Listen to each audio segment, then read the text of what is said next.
మన పరిచర్యని ఈ ముత్తుకూరు ప్రాంతంలో దేవుడు ఈ విత్తనాన్ని నాటి రేపు 11వ తేదీకి 12 సంవత్సరాలు పూర్తయ్యి 13వ సంవత్సరంలోకి వెళ్ళబోతున్నాం. కనుక 12 సంవత్సరాలు ప్రభు కాపాడినందుకు కృతజ్ఞతగా ఏర్పాటు చేసుకున్నటువంటి ఈ కృతజ్ఞత ఉజ్జీవ కూడికల్లో 4వ రోజులోనికి మనల్ని ప్రభు తీసుకొని వచ్చాడు. దేవుని మందిరం ఎలా ఉండాలి, పరిచర్య ఎలా ఉండాలి, విశ్వాసులు మనం ఎలా ఉండాలి, దేవుడు మన నుంచి 13వ సంవత్సరంలో ఎలా ఉండాలని కోరుకుంటున్నాడు అన్న విషయాల్ని ఒక్కొక్క మందిరంలో నుంచి ఒక్కొక్క సంఘంలో నుంచి మనం 3 రోజులుగా నేర్చుకుంటూ వచ్చాం.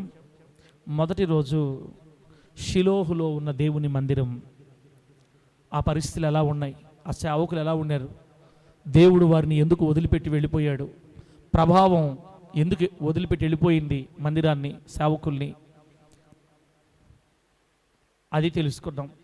అక్కడ నుండి వెళ్ళిపోయిన దేవుని మహిమ మిస్పాలోకి వచ్చిన తర్వాత మిస్పాలో యెఫ్తా ద్వారా దేవుడు మనకు నేర్పించాలనుకున్న విషయాలు ఏంటి, మిస్పా ప్రార్థనా స్థలాలు మనకు ఉండాలి, మనకంటూ ఒక నిబంధన స్థలం ఉండాలి, మనకంటూ న్యాయము తీర్చే స్థలం కలిగి ఉండాలని మిస్పా దగ్గర నేర్చుకున్నాం. సొలొమోను గారి కాలంలో మందిరం లేకపోగా ప్రజలందరూ వెళ్ళి ఉన్నత స్థలాలలో బలులు చెల్లించి ప్రార్థన చేసుకుంటూ ఉండగా 1 మిస్పా 2 గిబియోనులో దేవుని బిడ్డలు వెళ్ళి ప్రభు దగ్గర ప్రార్థన చేస్తున్నారు. ఆ గిబియోను మందిరంలో సొలొమోను గారు ప్రభు దగ్గరికి వెళ్ళి 3 రోజులు సింహాసనాన్ని, రాజ్యాన్ని వదిలిపెట్టి కుటుంబ సమేతంగా వెళ్ళి దేవుని సన్నిధిలో గడిపి 1000 దహన బలులు అర్పించిన తర్వాత కళలో సొలొమోనుకు దేవుడు కనబడి, నేను నీకు దేనినిచ్చుట ఇష్టమో దాన్ని అడుగని అడిగితే, జ్ఞానం కావాలని అడిగినందుకు సొలొమోనుకి జ్ఞానంతో పాటు ప్రపంచంలో ఎవ్వరికీ లేని జ్ఞానంతో పాటు ఐశ్వర్యము, ఘనత, దీర్ఘాయుషుని కూడా ఇచ్చాడని నిన్నటి దినాన మనం విన్నాం. ఆ గిబియోనులో మనం నేర్చుకోవాల్సింది, యెహోషువ గారి దగ్గర నాటకం వేసి ప్రాణాలు దక్కించుకున్నటువంటి గిబియోనీలాగా ఆ గిబియోను స్థలంలో పాపక్షమాపణ ఉంది. త్వరగా వెళ్ళి ఆయన దగ్గర మనం ఒప్పుకోవాలి, లోబడిపోవాలి, దాసులమైపోవాలి, పాపాన్ని వదిలిపెట్టాలని నేర్చుకున్నాం. ఆ గిబియోనులోనే దేవుడు మనకి జ్ఞానం ఇస్తాడని, ఐశ్వర్యం ఇస్తాడని, మనకు కూడా ఘనతనిస్తాడని, ఆయన సన్నిధిలో పరిచర్య చేయువారుగా మనకు కూడా కృప దొరుకుతుందని గిబియోను ద్వారా ఈ 3 రోజులు మనం తెలుసుకుంటూ వచ్చాం. దేవునికి స్తోత్రం కలుగును గాక. చెప్పండి గట్టిగా హల్లెలూయా. బిడ్డలారా, ఇంకొక మందిరం కూడా ఉంది. అయితే రేపటి రోజున మీకు మందిరంలో ఉండడం ద్వారా, పరిచర్యలో ఉండడం ద్వారా ఆశీర్వాదాలు ఎట్లా ఉంటాయో కాస్త మిమ్మల్ని సంతోషపరిచే వర్తమానం చెప్పాలని దేవుడు నాకు చెప్తే, ఈ రోజుతోనే మందిరాలు ఆపేద్దామని మొత్తం 5 మందిరాలు అయితే ఒకదాన్ని ఎగరగొట్టి లాస్ట్ది రాసుకొని వచ్చాను మీకోసం. రేపు మిమ్మల్ని సంతృప్తిపరిస్తే ఆ తర్వాత 2 పాస్టర్లు, దైవజనులు వచ్చి వాళ్ళ ద్వారా దేవుడు ఏం మాట్లాడతాడో, మరి మనకు దెబ్బలు తగిలిస్తాడో, ఆనందాన్ని ఇస్తాడో మనం తర్వాత చూద్దాం. ఇప్పుడు దాకా సరి చేసుకుంటూ వచ్చాం. ఈరోజు కూడా కొన్ని సరి చేసుకోవాలి. అన్నీ సరి చేసుకున్న తర్వాత ఆశీర్వాదాలు ఎట్లాగ ఉంటాయో శనివారం రోజు అనగా రేపు రాత్రి మనం అసలు మందిరంలో ఈ 13వ సంవత్సరమే కాదు, ముందున్న రోజుల్లో దేవుని మందిరంలో మనం నిలబడితే మన ఆశీర్వాదాలు ఏ రేంజ్లో ఉంటాయో ఒక్కొక్కటి మీరు తెలుసుకుంటారు బిడ్డలారా. అయితే ఈ రోజు కోసం మరొక మందిరాన్ని పట్టుకొని వచ్చాను ప్రభు దగ్గర అడిగి. ఆ మందిరం ఏదో చదువుకుందాం. బైబిల్ గ్రంథంలో, పరిశుద్ధ గ్రంథాలు తెరిచి నేను చెప్తున్న వాక్యాన్ని చూడండి. అపోస్తలుడైన పౌలు గారు తిమోతికి వ్రాసిన మొదటి పత్రిక, 1 తిమోతికి 3వ అధ్యాయం 14వ వచనాన్ని 15వ వచనాన్ని నేను చదువుతున్నాను, ఆలకించండి. తిమోతికి వ్రాసిన మొదటి పత్రిక 3వ అధ్యాయం 14వ వచనం 15వ వచనం చదువుతున్నాను, ఆలకించండి. శీఘ్రముగా నీ యొద్దకు వత్తునని నిరీక్షించుచున్నాను, అయినను నేను ఆలస్యము చేసిన ఎడల దేవుని మందిరములో అనగా జీవము గల దేవుని సంఘంలో జనులు ఎలాగూ ప్రవర్తింపవలెనో అది నీకు తెలియవలెనని ఈ సంగతులు నీకు వ్రాయుచున్నాను.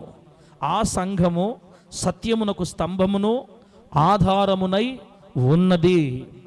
చదివినటువంటి ఈ మాట మనందరికీ అర్థమగునట్లు బోధించి వాక్యానుసారంగా బ్రతకగలిగిన కృప దేవుడు మనందరికీ ప్రసాదించునుగాక. హుషారుగా ఉన్నారా? తల్లే అమ్మ హుషారుగా ఉండారా, పో కూతురు లోకపోతుంది, పోయా పో పో తల్లే పో, ఎన్ని బాక మీ నాయన వాక్యం లోకపో, నువ్వు మంచిదాన్ని తల్లే, నువ్వా తల్లి ఏసేపు హుషారేనా, హుషారులో ఉండారా, లాజరు హుషారుగా ఉండవా, ఉన్నట్టే ఉండవా. చదవబడినటువంటి వాక్య భాగంలో దేవుడు మనకి తెలియచేస్తున్నటువంటి నేర్పించాలనుకుంటున్నటువంటి మందిరం షిలోహు మందిరం, మిస్పా మందిరం, గిబియోను మందిరం. ఇప్పుడు 4వది, దీనికి పేరు లేదు. ఎట్ట గుర్తుపెట్టుకోవాలంటే సార్వత్రిక సంఘం అంటారు దీన్ని. సార్వత్రిక సంఘం అంటే భూప్రపంచములో ఉన్న సమస్త దేశాలలో కట్టబడి ఉన్న మందిరాలన్నింటిలో నుండి రేపటి రోజున ఎత్తబడే సంఘాన్ని సార్వత్రిక సంఘం అంటారు. దేవునికి స్తోత్రం కలుగునుగాక. ఏ సంఘం అది? సార్వత్రిక సంఘం అంటే భూమి మీద ఇప్పుడు ఎన్ని మందిరాలు అయితే ఉన్నాయో, భారతదేశంలో, అమెరికాలో, ఆస్ట్రేలియాలో, ఆఫ్రికాలో, యూరప్లో, ఈ భూప్రపంచం మీద ఉన్న ప్రతి సంఘములో నుండి భక్తి కలిగిన విశ్వాసులు రేపటి రోజున బూర వినబడిన తర్వాత మార్పు నొంది ఎగిరి వెళ్తారు ప్రభు దగ్గరికి. ఈ ఎత్తబడే వాళ్ళని ఏమంటారంటే సార్వత్రిక సంఘం లేదా జీవము గల దేవుని సంఘం. ఆమేన్ గట్టిగా చెప్పండి, గట్టిగా హల్లెలూయా. జీవము కలిగిన దేవుని సంఘం. ఒక మాటలంగా గుర్తు చెప్పాలంటే యేసుక్రీస్తు వారు స్థాపించిన సంఘం ఇది. యేసుక్రీస్తు వారు ప్రారంభించిన సంఘం, పరిశుద్ధాత్మ దేవుడు నాయకుడై నడిపిస్తున్న సంఘం. యేసుక్రీస్తు వారు 2000 సంవత్సరాల క్రితం యెరూషలేము పట్టణంలో సంఘాన్ని స్థాపించి 12 మందిని, కొంతమంది స్త్రీలని రెడీ చేసి సంఘంగా వెళ్ళిపోయాడు. ఆయన తర్వాత ఆయన శిష్యులు పరిచర్య చేసి శాఖోపశాఖలుగా ఈ సంఘాన్ని విస్తరింపజేశారు. అలా అలా అలా అలా ప్రపంచవ్యాప్తంగా ఆ మంటలు అలుముకున్నాయి. ఈరోజు భూప్రపంచాల్లో ఎన్నో మందిరాలు కట్టబడ్డాయి. ఈ మందిరాలు లెక్కలోకి రావు. ఈ మందిరాలన్నిటిలో నుండి లేపబడిన నీతిమంతులైన విశ్వాసులే జీవము కలిగిన దేవుని సంఘం. అంటే ఈరోజు ముత్తుకూరులో ఉన్న హోలీ జడ్జి ప్రేయర్ సెంటర్లో, ఉన్నటువంటి ఈ 100 మందిలో నుంచి 50 మందిలో నుంచి కొంతమంది ఎత్తబడతారు, కొంతమంది విడవబడతారు. ఇప్పుడు కానీ బూర వినబడితే, ఇప్పుడు గనక యేసయ్య వచ్చి మధ్యాకాశానికి వస్తే, దేవదూతలు బూర ఊదితే, ఒకవేళ అన్ని సంఘాల్లో నుంచి కొంతమంది ఎత్తబడతారు, కొంతమంది విడవబడతారు. విడబడిన వాళ్ళు లెక్కలో ఉండరు. ఎత్తబడిన వాళ్ళందరినీ, భూప్రపంచం అంతా ఎత్తబడిన వాళ్ళందరినీ కలిపి జీవము గల దేవుని సంఘం లేదా సార్వత్రిక సంఘం అంటారు. ఈరోజు మనం ఆ సంఘాన్ని గురించి మాట్లాడుకుందాం. దేవునికి స్తోత్రం కలుగును గాక. అంటే మనము ఖచ్చితంగా రేపో మాపో ఎత్తబడే సంఘంలోనే ఉండాలా? వేసారక్క ఇక్కడే ఉండవు, వేసారక్క ఇక్కడే ఉండవా? ఎవరు అన్నదే ధనలక్ష్మీపురంలో ఉండవా? ఏమన్నా ఎత్తబడే సంఘంలో ఉండాలా? ఖచ్చితంగా రేపు మనం ఎత్తబడాలి. ఆ బూర మనకు వినబడాలంటే ఇప్పుడు మనం చదువుకున్న వాక్యాలు ఏమో తెలుసా? జీవము కలిగిన దేవుని సంఘములో జనులు ఎలా ప్రవర్తించాలో తిమోతి నేను చెప్తున్నా నీకు, జాగ్రత్త. ఇలాగే నువ్వు ప్రజల్ని ప్రవర్తించేటట్టు బోధించు. సంఘంలో ఎలా పడితే అలా ఉండకూడదు. మన సంఘము జీవము కలిగిన దేవుడు మన సంఘంలోకి వచ్చి నివాసం చేయాలంటే, ఈ సంఘము జీవము కలిగిన సంఘంగా ఉండాలంటే జనులు ఈ సంఘంలో ఎలా ప్రవర్తించాలో నువ్వు వాళ్ళకి నేర్పాలా అని తిమోతి గారికి, అంటే తన ఆత్మీయ కుమారుడైన తిమోతి గారికి ఆత్మీయ తండ్రి పౌలు గారు లేఖలో చెప్తున్నాడు. అదే రాశాడు అక్కడ మన చదివిన వాక్యంలో. నేను ఆలస్యం చేసిన ఎడల దేవుని మందిరంలో, అనగా జీవము గల దేవుని సంఘంలో జనులు ఎలాగూ ప్రవర్తించాలో అది నీకు తెలియాలని ఈ సంగతి నీకు రాస్తున్నాను. తిమోతి, నేను ఈ సంగతి నీకు రాస్తున్నా. వీటి ప్రకారం నువ్వు బోధించి జీవము కలిగిన దేవుని సంఘంలో జనులు ఎలా ప్రవర్తించాలో నువ్వు వాళ్ళకి నేర్పించని తిమోతి గారికి పౌలు గారు లేఖలో రాశాడు. ఈరోజు పరిశుద్ధాత్మ దేవుడు చివరిగా 4వ రోజు యేసుక్రీస్తు వారు స్థాపించిన వ్యవస్థాపకునిగా యేసుక్రీస్తు వారు ఉంటే నడిపిస్తున్న నాయకుడిగా పరిశుద్ధాత్మ దేవుడు ఉన్నటువంటి ఈ సంఘానికి, ఈ సంఘంలో బాగా వినండి, ఈ సంఘము అంటే మన సంఘం కాదు, ఇంకో సంఘం కాదు, ముతుకూరులోని సంఘాలు కాదు. నేను చెప్పాను కదా, యేసయ్య సంఘం అంటే ఏదో తెలుసా? ఇది కాదు యేసయ్య సంఘం అంటే. రేపు యేసుక్రీస్తు వారి బోర విన్న తర్వాత ఎత్తబడతారే, రేపు యేసుక్రీస్తు వారి బోర శబ్దం విన్న తర్వాత సంఘంలో నుండి కొంతమంది ఎత్తబడతారు, కొంతమంది విడవబడతారు. ఇలా ప్రపంచవ్యాప్తంగా ఎత్తబడిన వాళ్ళనే యేసుక్రీస్తు వారు స్థాపించిన సంఘం అంటారు. ఆ ఎత్తబడే వాళ్ళనే జీవము గల దేవుని సంఘం అంటారు. ఆ సంఘములో ఉన్నవాళ్ళు, చేరేవాళ్ళు కొంతమంది ఇక్కడ ఉన్నారు. అందరం ఉన్నాం కదా. మనందరం ఇప్పుడు ఆ మాటలు విని జీవము గల దేవుని సంఘంలో ప్రజలు ఎలా ప్రవర్తించాలి, యేసుక్రీస్తు వారు స్థాపించిన సంఘంలో అసలు మనుషులు ఎలా ఉండాలి, విశ్వాసం ఎలా నడుచుకోవాలి తెలుసుకుంటే ఖచ్చితంగా రేపు ఎత్తబడతాం. బిడ్డలారా, మీకు అర్థం కాలేదు, ఇంకా అర్థం చెప్తా. ఈరోజు భూమి మీద ఉన్నటువంటి అనేక సంఘాలు, మన మందిరం, ఇంకొక మందిరం, ముతుకూరులో మందిరాలు, ప్రపంచవ్యాప్తంగా ఉన్న మందిరాల్లో ప్రజలు వారికి ఇష్టం వచ్చినట్టు ప్రవర్తిస్తున్నారు. విశ్వాసులు వారికి ఇష్టం వచ్చినట్టు ప్రవర్తిస్తున్నారు. ఇష్టం వచ్చినట్టు అంటే మందిరంలోకి వచ్చిన తర్వాత నేను ఎక్కడికి వచ్చానన్న సంగతి ప్రజలు తెలియట్లా. దేవుని మందిరంకి వచ్చినప్పుడు పిల్లలకి ఆ తినే కొనుక్కొని మందిరంలో తీసుకొని వస్తున్నారు. ఎక్కడికి వచ్చి పిల్లలు, సార్ మరి ఏం సార్ నువ్వు అది కూడా చెప్తాను ఏనండి. జీవము కలిగిన దేవుని సంఘంలోకి వచ్చిన తర్వాత ఒక మాట నాకు సమాధానం చెప్పాలి. కలెక్టర్ దగ్గర తీసుకోపోతా పిల్లలకి మొత్తం కలెక్టర్ దగ్గరకో అధికారుల దగ్గర తీసుకెళ్ళి చిన్నపిల్లలకి ఏమంటే వాళ్ళ దగ్గర ఉన్నప్పుడు, వాళ్ళ ఆఫీస్కి వెళ్ళినప్పుడు తిని కింద పడేస్తూ ఉంటే అధికారులు మనల్ని ఒప్పుకుంటారా? అదేంటి పాస్టర్ గారు, చిన్నపిల్లలు అంటే యేసయ్యకి ఇష్టం కదా, యేసయ్యకి ఇష్టం అని చెప్పి ఎట్లయినా అక్రమంగా అపరిశుద్ధంగా చేద్దామా? తెలియదు దేవుని బిడ్డలకి. జీవం గల దేవుని సంఘంలో ప్రజలు ఎలా ప్రవర్తించాలో తెలియనప్పుడు ఇప్పుడు దేవుడు చెప్తాడు, మనం నేర్చుకుందాం. జీవము కలిగిన దేవుని సంఘంలో ప్రజలు ఎలా ప్రవర్తించాలి. కొన్ని సంఘాల్లో ముందుగా వచ్చిన బిడ్డలందరూ ఏం చేస్తారంటే ముచ్చట్లు పెట్టుకుంటారు సంఘాల్లో, మందిరాల్లో. నేను కూడా చాలాసార్లు గమనిస్తుంటాను. నేను వచ్చేసరికి అక్కోళ్ళు, చెల్లోళ్ళు, తమ్ముళ్ళు అందరూ బయటికి పోయి వరుసగా నిలబడుకొని మాట్లాడుకుంటూ ఉంటారు. ఏందో మందిరాలు మన బిడ్డలే నవ్వుకుంటూ ఉంటారు, మాట్లాడుకుంటూ ఉంటారు, ఆ మెట్ల మీద కూర్చుంటారు, ఏదేదో చెప్పుకుంటూ ఉంటారు. సంఘంలోకి వచ్చి ఇది జీవము కలిగిన మందిరంగా ఉండాలంటే సంఘములో ఉన్న నీవు నేను చాలా జాగ్రత్తగా ఉండాలి బిడ్డ. రేపు అర్థమవుతుంది నీకు అలా ఉండడం వల్ల ఎంత ఆశీర్వాదం ఉండదో. జీవము కలిగిన దేవుని సంఘములో జనులు ఎలా ప్రవర్తించాలో తెలియాలి. దేవుని మందిరంలో ప్రజలు ఎలా ప్రవర్తించాలో తెలుసుకొని ఉండాలా. అందుకే ప్రసంగ గ్రంథంలో రాయబడింది, నీవు దేవుని మందిరమునకు పోవునప్పుడు నీ ప్రవర్తన. ప్రసంగ గ్రంథం 5వ అధ్యాయంలో ఉంది మాట, నీవు దేవుని మందిరమునకు పోవునప్పుడు నీ ప్రవర్తన జాగ్రత్తగా చూసుకో అని. బిడ్డలారా, దహించు అగ్ని అయిన దేవుడు నివాసం ఉండే స్థలం ఇది. పరిశుద్ధుడైన యేసయ్య కాపురం ఉన్న స్థలం.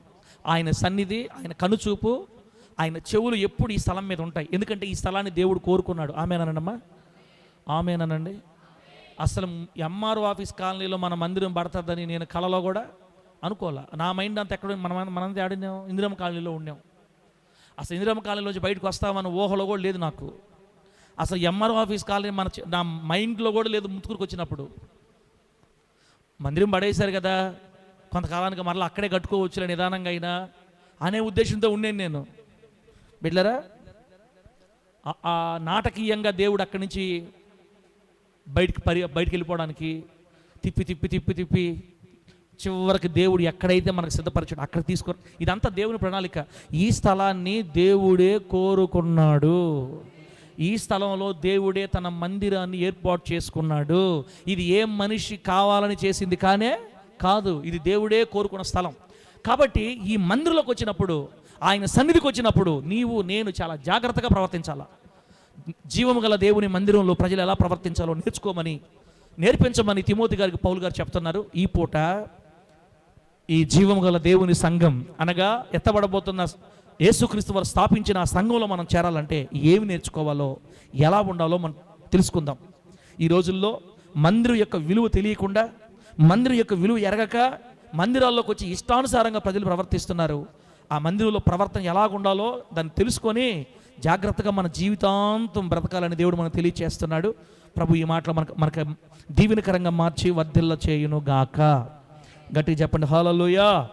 ఇప్పుడు మొదటి పాయింట్ చూద్దాం. మొదటి పాయింట్, అసలు దేవుని మందిరంకి వచ్చినప్పుడు మన మందిరం జీవము గల దేవుని సంఘంగా ఉండాలంటే, జీవము గల దేవుడు మన సంఘంలో నివాసం ఉండాలంటే, లేదా యేసయ్య సన్నిధి ఈ స్థలం మీద ఎప్పటికీ నిలిచే ఉండాలంటే మందిరాలకు వస్తున్న విశ్వాసులు ఎట్లా ఉండాలో మొదటి పాయింట్ చూస్తాం. అదే పత్రికలో అక్కడే 2వ అధ్యాయం చూడండి. మొదటి తిమోతి పత్రిక 2వ అధ్యాయం 1-2 వచనాలు నేను చదువుతున్నాను చూడండి. 1-2 వచనాలు.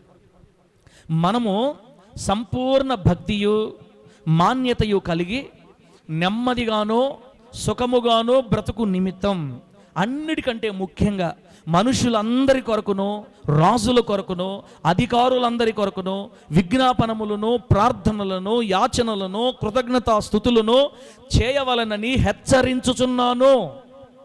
ఈ మాటకు అర్థం ఏంటంటే, జీవము గల దేవుని మందిరములోకి అడుగు పెట్టిన తర్వాత, మీ ఇంటి దగ్గర బయలుదేరినప్పుడు మీరు ఎట్లా వస్తారో తెలియదు. ఒక్కసారి నువ్వు మందిరంలోకి అడుగు పెట్టిన తర్వాత నువ్వేం చేయాలంటే, బైబిల్ ఇక్కడ పెట్టేసి మళ్ళీ రోడ్లోకి పోయి కూర్చోకూడదు. బైబిల్ ఇక్కడ పెట్టేసి అంగళ దగ్గర పరిగెత్తకూడదు. మందిరంలోకి వచ్చిన తర్వాత, ఇది దేవుని సన్నిధి చెప్తున్నా, ఇది ఇశ్రాయేల్ పాస్టర్ కాదు, ఇది దేవుడు కోరుకున్న స్థలం, ఇక్కడే దేవుడు నివాసం చేస్తున్నాడు, ఆయన కనుదృష్టి ఇక్కడ ఉంది, ఆయన దహించు అగ్నిగా ఈ స్థలంలో ఆయన ఉన్నాడు. కాబట్టి ఆయన ఎదురుకు వచ్చిన మనం ఏం చేయాలంటే, మందిరంలోకి రాగానే నేరుగా బలిపీఠం దగ్గరకు వచ్చి కూర్చోవాలా. ఎక్కడో ఒక దగ్గర కూర్చొని ఏం చేయాలంటే, మందిరంలోకి రాగానే మోకాళ్ళుంచి మనం ప్రార్థన చేయాలంట. చర్చిలోకి వచ్చిన తర్వాత ఫస్ట్ ఏం చేయాలమ్మా చెప్పండి? ఏం చేయాలా? మందిరంలోకి రాగానే పాస్టర్ రాలేదు కదా అని చెప్పేసి కూర్చొని, కొంతమంది పడుకుంటున్నారు, వచ్చి కొంతమంది పడుకుంటారు, రాగానే ఫ్యాన్ వేసుకోవటం, పడుకోవటం. ఇది మన ఇల్లా? ఏమన్నా మన ఇల్లా? నిన్నెవరు అంటున్నారు నాతోటి, ఒక తమ్ముడు, అన్న మీకేందన్నా 1100 వచ్చిందన్న కరెంటు బిల్ల, అన్న మాకు చూడన్న 180 రూపాయలు వచ్చిందన్నా. అన్న ఏం వాడుతున్నారన్నా మీరు, ఇంతలో 1100 వస్తుందా? అన్న మా ఇంట్లో అసలు పొగులంతా మేము ఫ్యాన్ అయ్యాం, 2 కిటికీలు తీసుకొని కూర్చుంటామన్నా. మేము రాత్రిపూట ఏం చేసాం తెలుసా, మేమందరం ఒకే ఫ్యాన్ కింద పడుకుంటాం, అందుకే మాకు 180 వస్తుంది. మీదేంటన్నా 1100 వచ్చింది మీకు అంటే, తమ ఇళ్లలో కరెంటు బిల్లులు ఎక్కువ వస్తాయేమోనని ఒక ఫ్యాన్ కింద అందరూ సర్దుకుంటుంటే, దేవుని శిష్యులకు వచ్చిన తర్వాత ఎవరిష్టం వాళ్ళది, ఎవరి ఫ్యాన్ వాళ్ళది అన్నట్టు. ఈ ఫ్యాన్ నాది, ఈ ఫ్యాన్ నాది, ఈ ఫ్యాన్ నాది, ఈ ఫ్యాన్ నాది, ఈ ఫ్యాన్ నాది. కట్టేది ఇశ్రాయేల్ పాస్టర్ కదా, మనకేం పని? అన్నీ చూస్తున్నాడు దేవుడు. నీ ఇంట్లో నువ్వు ఎంత జాగ్రత్త తీసుకుంటావో, దేవుని సన్నిధిలోకి వచ్చినప్పుడు ఎంత జాగ్రత్త తీసుకుంటావో దేవుడు తెలీదా?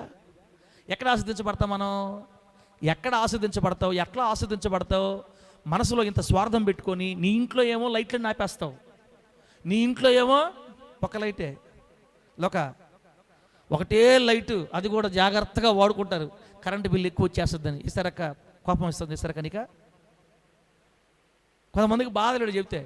దేవుని సన్నిధానికి వచ్చిన తర్వాత మన ఇష్టం వచ్చినట్టుగా సాపలు అడిగేవాళ్ళు, దిండ్లి అమ్మాయి జవమణి మాకు దిండ్లి, మీకు దిండ్లు ఇచ్చేదానికే మేము ఉండేది, మేము సేవ చేసేదానికే, అన్ని మైండ్లో ఉన్నాయి. నాకు ఇప్పుడు వచ్చేసింది టైం, ఇంక అడిగేస్తా మొత్తం మనసులో పెట్టుకుని. నేను బిడ్డలు కదా, మీకు చెప్పుకోవాలి, మీకు తెలియదు.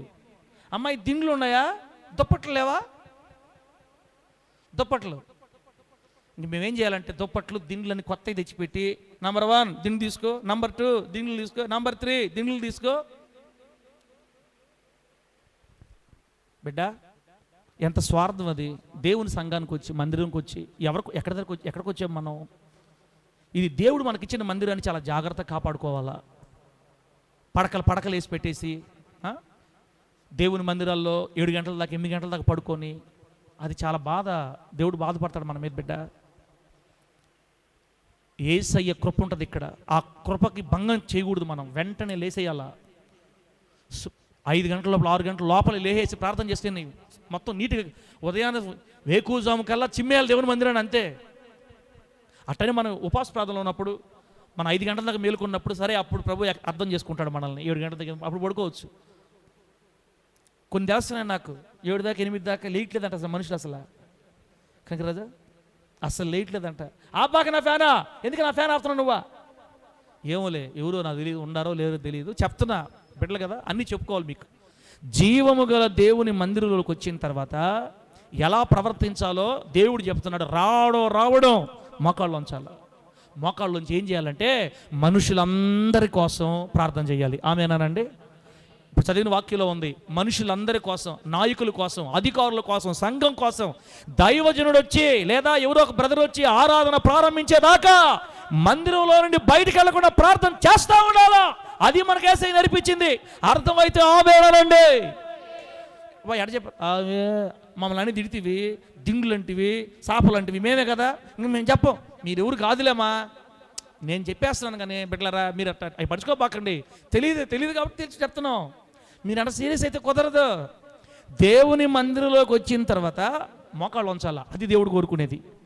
జీవము గల దేవుని సంఘంలో ప్రజలు ఎలా ప్రవర్తించాలంటే రాగానే ఆ గోడ దగ్గరికి పోయి మోకాళ్ళు ఉంచి శుంకర్ ప్రార్థన చేశాడే. నేను ఆదివారం విన్నాం మనం. శుంకర్ ఏం చేశాడు ప్రార్థన? శుంకర్ ఏం ప్రార్థన చేశాడు కనకరాజు? నేను ఆదివారం చెప్పేస్తారు, మళ్ళీ ఇప్పుడు అడిగితే మేము ఎడ చెప్పాము. శుంకర్ ప్రార్థన ఏంది? దేవా పాపినైన నన్ను కరుణించు, ఆకాశం వైపు తలెత్తడానికి కూడా నాకు అధికారం లేదు, నేను నీతిమంతుని కాదు, నేను పాపినని చెప్పుకుంటే కడుక్కోవాల్సినంత ఉంది జ్యోతమ్మ. దేవుని మందిరంలోకి వచ్చి కడుక్కోవాల్సినంత ఉంది మనకి. ఈ వారం అంతా ఎక్కడెక్కడ ఏడిపించామో మందిరంలో కూర్చొని హన్నా ప్రార్థన చేసినట్లుగా. హన్న ఎట్ట ప్రార్థన చేసింది? గలబగల ప్రార్థన చేసిందా? నీ పక్కన ఏరే వాళ్ళు కూర్చున్నా కూడా నీ ప్రార్థన ఆమె కనపడకూడదు, ఆమె ప్రార్థన నీకు కనపడకూడదు. పెదాలు కదలాలి, కళ్ళల్లో కన్నీళ్ళు రాలుతూ ఉండాలా. సంఘాల్లోకి వచ్చిన బిడ్డలు ప్రార్థన చేసే రోజులు పోయినాయి. ఇప్పుడు పడుకుంటున్నారు, నవ్వుకుంటున్నారు, మాట్లాడుకుంటున్నారు. ఏంది సెట్ అయిపోతుంది సంఘం. ఇట్లాంటప్పుడు దేవుడు మనతో ఉంటాడా? ఇట్లాంటప్పుడు దేవుడు మనతో ఉంటాడా? జీవము గల దేవుని సంఘంలో క్రమం ఉండాలి బిడ్డలారా, క్రమం ఉండాలి. మందిరంలో పడుకుంటే దేవుడు ఒప్పుకోడు. అసలు ప్రార్థన టైంలో ప్రార్థన చేస్తూ ఉండాలా. అది నీకు ఆశీర్వాదం. అలా చేయకుండా నీకు ఇష్టం వచ్చినట్టు చేస్తే ఎట్లా ఉంటుందో రేపింటావు నువ్వు. ఆయన మార్గాల్లో వెళ్లకుండా ఆయన చెప్పినట్టు ఆయన మందిరాన్ని మనం అపవిత్రం చేసి, ఆయన మందిరాన్ని మనం బాధ పెట్టి, ఆయన మందిరాన్ని ఇబ్బంది చేసామనుకో రేపిందు ఎట్లా ఉంటుందో. అసలు మొట్టమొదటిది దేవుని మందిరంలోకి రాగానే ఆ మాటలు ఈ మాటలు వద్దు. వందనాలన్నా బాగున్నారన్నా సరే అన్నా కూర్చోవాలంతే. నువ్వు కూర్చొని ప్రార్థన చేస్తుంటే కొత్తగా వచ్చిన చూస్తారు, ఒరే అక్క వాళ్ళు రాగానే ప్రార్థన చేసుకుంటున్నారే అంటే అటు ప్రార్థన చేసుకోవాలేమో. ఇప్పుడు అలా కొత్త బిడ్డ వచ్చింది, ఒక చెల్లి వస్తుంది, కొత్త బిడ్డ అనమాట. వీళ్ళందరూ చూస్తుంటారు మనల్ని, ఓహో అక్క వాళ్ళు రాగానే బైబిల్ పెట్టేసి బయటికి వెళ్ళి కూర్చొని మాట్లాడుకుంటా ఉన్నారు అంటే అట్టే మాట్లాడుకోవాలేమో అని నేర్చుకోవాలి. బిడ్డ లోక ఏం చేయాలా? లోక నేర్పించాలి కొత్తగా వచ్చే వాళ్ళకి. రే తమ్ముడా, కొత్తగా మనం మోకాళ్ళు వచ్చి ప్రార్థన చేసుకో, ఏదో దేవుడితో మాట్లాడుకో, ప్రార్థన చేస్తా. ఒక అరగంట సేపు, ఒక 20 నిమిషాల సేపు మందిరం ఆరాధన ప్రారంభమైన దాకా నువ్వు ఆ ప్రార్థన స్టార్ట్ అయ్యేటప్పుడు ఇంకో మాట చెప్తా చూడండి. ప్రార్థన స్టార్ట్ అవుతుంది, యాకోబు అన్న ప్రార్థన స్టార్ట్ చేస్తున్నాడు అనుకోండి, అప్పుడు మీరు వచ్చినారు అనుకోండి, ఏదన్నా 1-2 కార్యక్రమాలు ఉంటే అప్పుడే వెళ్ళిపోవాలా. ఎప్పుడు? ప్రార్థన స్టార్టింగ్లోనే వెళ్ళిపోయి అన్ని చూసుకొచ్చేసుకొని పిల్లలకి మొత్తం చూసుకొచ్చుకొని మందిరంలో కూర్చొని కిక్కురు మనకుండా దేవుని సన్నిధిలో నేను నిలబడి ఉన్నానన్న తలంపుతో, స్పృహతో, దైవ భయం కలిగి మందిరాన్ని జాగ్రత్తగా చూసుకుంటే నీ కుటుంబం లేస్తా చెల్ల. రేపు మీరు బాధపడినా నాకు ఇబ్బంది లేదు తల్లే, ఉన్నది చెప్పటమే. అట్టని నేను డూమ్ అన్నాం ఇప్పుడు చెప్పేయటమే, నాకు సంబంధం లే. మీకే అర్థమైపోద్ది. సంవత్సరాల తరబడినా మనం వెనకబడిపోతున్నామంటే మనం దేవుని మందిరాన్ని వెనకేసేసాం. దేవుని మందిరాన్ని అసభ్యంగా మనం వెళ్ళి ప్రార్థనలు చేయట్లేదు, మనం ముచ్చట్లు పెట్టుకుంటున్నాం, మాటలు పెట్టుకుంటున్నాం. యాకోబు ఇక్కడ ప్రార్థన చేస్తూ ఉంటే రోడ్లో మాట్లాడుకుంటూ ఉంటారు కొంతమంది. ఆయన ప్రార్థన చేస్తే మనం ఏంది లోపలికి వెళ్ళేది? దేవుడు చోట్ల మనసు నిన్న దేవుడు చోట్ల. నువ్వు యాకోబు కోసం వచ్చావా, నువ్వు యేసయ్య కోసం వస్తున్నావు? చర్చికి ముందు వచ్చావు కదా, ప్రార్థన చేసుకో. స్టార్ట్ చేస్తున్నారా, వెళ్ళి 1-2 చూసుకొని నీట్గా కడుక్కొని మొహం కడుక్కొని వచ్చి కూర్చుంటే బిడ్డలను కూడా ఇట్లా లేపచ్చు. బిడ్డలను వాక్యంలా ఇట్లా లేపుతారు, వాక్యంలా. బిడ్డలరా, నా బిడ్డ కాబట్టి చెప్తున్నానులే, తెలియదు మీకు బిడ్డలను ఎలా లేపుకోవాలి, ఎలా పెట్టుకోవాలి సంఘాల్లో. దేవుని వాక్యం దగ్గర మనం ఎంత భయంగా ఉండాలా. అందుకే తల్లే మన కుటుంబాల్లో ఆశీర్వాదం కనబడట్లేదు. మన సంఘమే కాదు, అన్ని సంఘాలు ఎట్టే ఉన్నాయి. మీరేం టెన్షన్ పడద్దు, అన్ని సంఘాలు ఎట్టే ఉన్నాయి. వాక్యులు తిరగతా ఉంటారు, లేస్తూ ఉంటారు, అరస్తూ ఉంటారు, గీబీలు పెడుతుంటారు. ఏం చేస్తాం? వాక్యం చెప్పే మాకే ఎంత ఇబ్బందిగా ఉంటుంది. నేను వాక్యం చెప్తాను, తప్పని ఒక లేసారు అనుకోండి, అది ఎంత ఇబ్బందో తెలుసా? మైండ్ డైవర్ట్ అయిపోద్ది. ఇక్కడ మనం చెప్పలేను. నేను దైవజనుడు మన వల్ల వాక్యానికి డిస్టర్బ్ అయిందంటే దేవుడు చూస్తున్నాడు మనల్ని అనమాట. మన బిడ్డల్ని ముందే చెప్పుకోవాలి, రే లేపకూడదు, రే కొనిచ్చేది ఏదన్నా ఉంటే మందులోకి రాకముందే కొనిచ్చేసి అక్కడే బయట తినిపించేసి నీట్గా అది పక్కన పడేసి మొహం కడుక్కొని వచ్చి కూర్చోబెట్టుకోవాలా. వాడికి నేర్పించుకుంటే కదా ఇప్పటి నుంచే. బిడ్డ ఇప్పటి నుంచి నేర్పించుకుంటే పెద్ద అయిన తర్వాత వాడు జాగ్రత్త నేర్చుకుంటాడు సంఘంలో ఎట్లా ఉండాలో. నీవే క్రమం నేర్పించకపోతే, నీ బిడ్డల సంఘంలో ఎట్లా ఉండాలో నువ్వు నేర్పించకపోతే వాళ్ళు రేపు ఎవరిని నేర్పిస్తారు వాళ్ళకి చెప్పండి.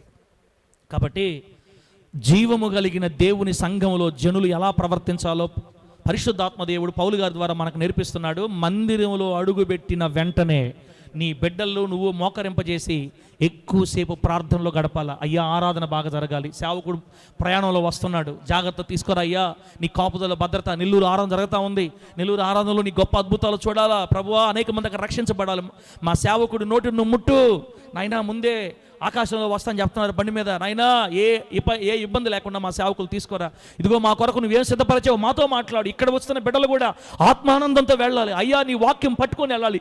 ఇది కదా దైవభక్తి అంటే, ఇది కదా దేవుడు కోరుకున్న సంఘంలో, ఇది కదా మందిరంలోకి వచ్చిన తర్వాత. అమ్మా మీకు అర్థమవుతుంది ఇప్పుడు దేవుడు మాట్లాడుతున్నాడు. ఇక్కడి నుంచి అయినా చేద్దాం, 13వ సంవత్సరం నుంచి 12 సంవత్సరాలుగా ఒక రకంగా వెళ్ళిపోయింది బండి, ఇక్కడి నుంచైనా జాగ్రత్త చేద్దాం. మందిరంలోకి వస్తే ప్రార్థనే, మాటలు ఉండకూడదు, మాట్లాడుకోవాలంటే బయటికి వెళ్ళిపోవాలా, అది కూడా మందిరంకి వచ్చినప్పుడు పోకూడదు. నువ్వు బయటికి మందిరం అయిపోయిన తర్వాత ఇంక పోతా మాట్లాడుకోండి, ముసలం ముచ్చట్లు ఏం కావాలి అన్నీ బయట మాట్లాడుకోండి. కానీ దేవుని సంఘానికి వచ్చి నువ్వు ఇక్కడ దాకా వచ్చి బిడ్డ నీకు ఇష్టం వచ్చినట్టు ఇప్పుడు దాకా ఉండేవు, ఇక ఉండబాకు, ఇప్పుడు దేవుడు ఇష్టం వచ్చినట్టు దేవుడు చెప్పినట్టు ఉండు, నీకు ఆశీర్వాదం. నేటి నుండి ఆయన సంఘంలోకి వచ్చిన తర్వాత అధికారుల గురించి, మనుషుల గురించి, రాజుల గురించి, సంఘం గురించి, సేవకుల గురించి, ఆరాధనల గురించి, మందిరం ఆరాధన స్టార్ట్ అయ్యేదాకా నీ కన్నీళ్లు పెడితే ఎంత బాగా జరుగుతుందో తెలుసా ఆరాధన. అసలు ఒక 10 మంది కూర్చొని ప్రార్థన చేస్తే రాగానే దైవజనుని దేవుడు ఎంత బాగా వాడుకుంటాడో తెలుసా. ఈరోజు సేవకుల గురించి, వాక్యం గురించి ముందుగా వచ్చి ప్రార్థన చేసేవాళ్ళు లేరు. వాక్యాల్లో వచ్చేవాళ్ళు తయారయ్యారు కదా, వాక్య సమయానికి వచ్చేవాళ్ళు తయారయ్యారు, ఇంకేం ప్రార్థన చేస్తారు బిడ్డలారా. కాబట్టి జాగ్రత్త పెట్టుకోండి. మందిరంకి వస్తే మాత్రం ప్రారంభం మొట్టమొదటి రావడం నువ్వు ప్రార్థనలో కూర్చోవాలా. మరి ఆరాధన ప్రారంభం అయ్యే వరకు నువ్వు ప్రార్థనలో ఉండాలి. ప్రారంభం అయినప్పుడు లేచి వెళ్ళి ఏదైనా ఉంటే పనులు చూసేసుకొని నీట్గా పిల్లలకి అన్ని తీసేసుకొని దేవుని మందిరంలోకి వచ్చి పిల్లల్ని కథలు లేకుండా జీవము గల దేవుని సంఘంలో మనం క్రమంగా ఉంటే నువ్వు దీవించబడతావు, రేపు నీ బిడ్డ కూడా దీవించబడతాడు యేసు నామములో. అర్థమైతే గట్టిగా హల్లెలూయా అని చెప్పండి గట్టిగా హల్లెలూయా. రేపు ఎవరన్నా పాస్టర్ మన మందిరంకి వస్తే మిమ్మల్ని చూసి ఆశ్చర్యపోవాలా, ఏం పెంచాడయా ఇశ్రాయేల్ పాస్టర్ ఈ బిడ్డల్ని, ఎంత పిన్ డ్రాప్ సైలెన్స్ అంతే, అటు కథలరు పిల్లలు. మా సంఘాలు ఏంటి అరస్తూ ఉంటారు, అబ్బా ఏమి పెంపకం అయ్యా అని అనుకోవాలి. నన్ను కూడా మీరు మనం సరే తెలుసో తెలియకో అయింది, నా సంగతి పక్కన పెట్టండి. దేవుని సన్నిధి మందులు ఎంత బాగుంది, ఏంటి క్రమం అసలు. కూర్చునేటప్పుడే కరెక్ట్గా వరుసలో కూర్చొని ఎవరికి వాళ్ళుగా వచ్చినప్పుడు వరుసలో కూర్చుంటా ఉంటే ఎంత బాగుంటుంది. మళ్ళా ఇశ్రాయేల్ పాస్టర్ పడుకొని ముందుకు జరగండి అంటే అది ఎంత బాధ దేవుడికి చెప్పండి బిడ్డలారా. ఇవన్నీ నేను మీకు ఎందుకు చెప్తున్నాను, ఈరోజు సంఘంలో మనం క్రమంగా ఉండాలి. జీవము కలిగిన దేవుని సంఘం ఇది యేసుక్రీస్తు వారు స్థాపించిన సంఘం. ఆమేనండి. యేసయ్య స్వరక్తం ఇచ్చి కట్టుకున్న సంఘం ఇది. ఈ సంఘంలో నీవు బిడ్డలు ఉన్నారు, మనందరం ఉన్నామేడ. ఇది జీవము గల దేవుని సంఘం. క్రమముగా ఉండాలి, మనం క్రమంగా ఉండాలి. ఆ కృపని దేవుడు మనందరికీ ప్రసాదించును గాక. 2వ పాయింట్లోకి వెళ్దాం బిడ్డలారా. 2వ పాయింట్లోకి అదే అధ్యాయం 1 తిమోతి పత్రిక 2వ అధ్యాయం 9వ వచనాన్ని 10వ వచనం చూడండి, చదువుదాం ఒకసారి. 9వ వచనం 10వ వచనం. మరియు స్త్రీలను అణుకువయు స్వస్థబుద్ధియు గలవారయుండి తగుమాత్రపు వస్త్రముల చేతనే గాని జడలతోనైనను బంగారముతోనైనను ముత్యములతోనైనను మిగుల వెలగల వస్త్రములతోనైనను అలంకరించుకొనక దైవ భక్తి గలవారమని చెప్పుకునే స్త్రీలకు తగినట్లుగా సత్క్రియల చేత తమ్మును తాము అలంకరించుకొనవలెను. ప్రభువు నామానికి మహిమ కలుగునుగాక. చెప్పండి గట్టిగా హల్లెలూయా. బిడ్డలారా, అమ్మా చెల్లిలా అర్థమవుతుంది తల్లి నేనేం చెప్తున్నాను, లాజరు అర్థమవుతుంది ఈరోజు ఏం చెప్తున్నాను. ఏమన్నా అన్నా తుమ్ క్యా బాత్ కర్తే నై జాంతా నై. ఈరోజు పాయింట్ ఏంటి కనుక ఈరోజు ఏం మాట్లాడుకుంటున్నాం, గిబియోను మందిరం గురించి నిన్న మాట్లాడుకున్నాం. ఈరోజు ఏ మందిరమో తెలుసా, యేసయ్య స్థాపించిన మందిరం ఇది. ఆమేనన్న గట్టిగా. యేసయ్య స్థాపించిన సంఘం, పరిశుద్ధాత్మ దేవుడు నడిపిస్తున్న సంఘం. ఆ సంఘంలో నీవు నేను ఎత్తబడే స్థితిలో ఉండాలంటే ఆయన మందిరంకి వచ్చినప్పుడు మనం ఎలా బ్రతకాలో నేర్పిస్తున్నాడు మనకి. ఫస్ట్ది నేర్పించాడు. ఇప్పుడు ఏం నేర్చుకున్నాం, మందిరంలోకి రాగానే ఏం చేయాలా కూర్చొని ఒక ప్రక్కన కూర్చొని ప్రార్థన చేయాలి. ఎక్కువగా ఆరాధన బాగా జరగాలి తండ్రి, అయ్యా ఎంతమంది అయితే వస్తున్నారో మార్గ మధ్యలో క్షేమంగా తీసుకురండి, రాలేననుకుంటూ వాళ్ళు కూడా తరలించయ్యా. తూర్పు పడమర ఉత్తర దక్షిణాలకు ఆజ్ఞాపించి అనేక మంది తీసుకురా. మాకు ఆత్మలు తండ్రి ఈరోజు ఆరాధన బాగా జరగాలి, అనేక మంది ఏడవాలి, కన్నీళ్లు విడవాలి, పశ్చాత్తాపడాలి, గుండెలు బాదుకోవాలి, నీ సన్నిధిలో పరిశుద్ధపరచబడి వెళ్ళాలి. పరిశుద్ధాత్ముడా నీ ప్రవాహం ఈ మందిరం అంతా ఉండాలా. ఎవరు చేస్తున్నారు తల్లి ప్రార్థన రోజులు ఇట్లాగా చెప్పండి? ఎవరు చేస్తున్నారు? ఎవరికి బాధ్యత ఉంది? అందుకే కదా మన కుటుంబాల్లో ఆశీర్వాదం కలగడం లేదు. రెండోది, ఇప్పుడు రెండో పాయింట్ చెప్తున్నా మీకు. రెండో పాయింట్ ఏంటంటే దేవుని మందిరంకి వచ్చేటప్పుడు బట్టలు ఎట్లాగ వేసుకురావాలి అనే పాయింట్ కూడా చెప్తున్నాడు దేవుడు. దేవుని మందిరంకి వచ్చేటప్పుడు బట్టల సంగతి, స్త్రీలు వస్త్రాలు ఎట్లాగ ఉండాలి, వాళ్ళ అలంకరణ ఎట్లాగ ఉండాలి, పురుషులు బట్టలు ఎట్లా ఉండాలి, వాళ్ళ అలంకరణ ఎట్లా ఉండాలి అనే దాని గురించి పౌలు గారు చెప్తున్నారు అన్నమాట. మందిరంలో జీవము గల దేవుని సంఘంలో ముందు స్త్రీల గురించి చెప్దాం. స్త్రీల గురించి ఏం రాశాడంటే దేవుడు, మందిరంకి వచ్చేటప్పుడు తగుమాత్రపు వస్త్రాలు కాకుండా జడలతోనూ బంగారంతోనూ ముత్యాలతోనూ మిగుల వెలగల వస్త్రాలతోనూ అలంకరించుకోకుండా రండి అని చెప్తున్నాడు వాక్యంలో. మందిరానికి దేవుని మందిరంకి వచ్చేటప్పుడు ముత్యాలు బంగారు మంచి మంచి మంచి మంచి కాస్ట్లీ బట్టలు వేసుకొని మందిరంలో ఉండే వాళ్ళంతా ఇంకా ఆ మనిషి సాయ చూసేటట్టుగా కానీ వచ్చారనుకో, దేవుడు చాలా బాధపడతాడు. ఏమన్నా దేవుడు చాలా బాధపడతాడు. ఇది జీవము కలిగిన దేవుని సంఘం. ఒక అక్కని నాతోటి, పాస్టర్ గారు దేవుడు నాకు ఇచ్చాడు కాబట్టి నేను వేసుకొని వస్తుండా, వాళ్ళు చూస్తే నన్నేం చేయమంటావు అంటున్నావి. దేవుడు నాకు ఇచ్చాడు నేను వేసుకొని వస్తున్నా, వాళ్ళు నన్ను చూస్తే నన్నేం చేయమంటావు? వాళ్ళు చూస్తే కదక్క దేవుడే మనకు చెప్తున్నాడు, మీరు మందిరంకి వచ్చేటప్పుడు వజ్రాలు వైడూర్యాలు బంగారాలు రకరకాల జడలు వేసుకొని ఎన్ని ఉన్నాయి అని మొత్తం తగిలించుకొని వచ్చి మందిరంలో కూర్చున్నారు అనుకో, ఇంక ఇశ్రాయేల్ పాస్టర్స్ ఎవరు చూడరు. ఇంక ఇశ్రాయేల్ పాస్టర్స్ ఎవరో చూడరు. ఇశ్రాయేల్ పాస్టర్ చూసినప్పుడే ఇశ్రాయేల్ పాస్టర్ వస్తుంటారు, ఇశ్రాయేల్ పాస్టర్ చూడనప్పుడు అని చూస్తుంటారు. ఇక మందిరం అంతా ఇంకో రకంగా మారిపోద్ది కదా. మీకు తెలియదు ఏముంది చెప్పండి? నా మాటలు అర్థమవుతున్నాయా? దేవుడు చాలా బాధపడతాడు.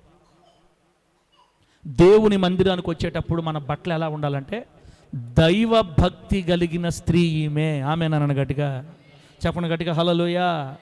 ఈమె ఏ స్త్రీ చెప్పండి? ఏ స్త్రీ ఈమె? దైవ భక్తి కలిగిన స్త్రీ అనే పేరుకు తగినట్లుగా మీ అలంకరణ ఉండాలా, మీ వస్త్రాలు ఉండాలని క్షుణ్ణంగా క్లుప్తంగా కరెక్ట్గా రాశాడు పరిశుద్ధాత్మ దేవుడు ఇక్కడ. బిడ్డలారా, ఇంక మీకు ఎట్లా చెప్పాలి చెప్పండి? కొన్ని సంఘాల ఆడపిల్లలు జీన్స్ ప్యాంట్లు వేసుకొని వస్తారు, టైట్ బట్టలు వేసుకొని వస్తారు. ఇక ఆ మందిరంలో ఉన్న మగపిల్లలంతా ఇంక అదే పని, ఇంకా పాస్టర్స్ ఎవరు చూడరు. మీకు తెలుసు కదా, మందిరాల్లో కూడా ప్రేమించుకొని పెళ్ళిళ్ళు చేసుకునే వాళ్ళు ఉన్నారు తెలుసా మీకు? మందిరాల్లోనే ప్రేమించుకుంటారు. దేవుడి దయ వల్ల ఇంకా మనకు అటు రోజులు రాలా. ఇంకా మన బిడ్డలు ఎదిగితే జీవనం, అప్పుడు మనకు బాధలు. అప్పుడు నేను చూస్తుండాలా. ఇంకా ప్రార్థనలో కూడా కళ్ళు తెరిచి చూడటమే, తట్టుకోలేము. యవనస్తులు పెరిగారంటే మనకు బాధలు ఎక్కువైపోతాయి. మనకి ఏందో ఇంకా 12 సంవత్సరాలుగా మనకి ఎందుకు మనకి ఇంకా యవనస్తులు రాలేదు తెలుసా? మన పిల్లలు ఇప్పుడే ఎదిగి వృద్ధిలోకి వస్తున్నారు. వాళ్ళే కదా రేపు యవనస్తులు అవుతారు. ఇది ప్రారంభం నుంచి ఒక్క విత్తనం కాడి నుంచి వచ్చిన సేవ కాబట్టి రారు, మనకి భవిష్యత్తులో పెరుగుతారు. మనకి అట్టని బిడ్డలందరూ అలా అయిపోతారు ఎందుకు అనుకోవాలా? మన బిడ్డలు మంచి మంచి వాక్యం వింటున్నారు మొదటి నుంచి. ఎవరో 2-3 ఉంటారు, వాళ్ళు మనం కంట్రోల్ చేసుకోవాలా. ఆడపిల్లలు అటువంటి అసభ్యకరమైన వస్త్రధారణ దేవుని మందిరాల్లోకి వేసుకొని వస్తే చూసేవాళ్ళందరూ కూడా అదొక రకంగా చూస్తారు బిడ్డలారా.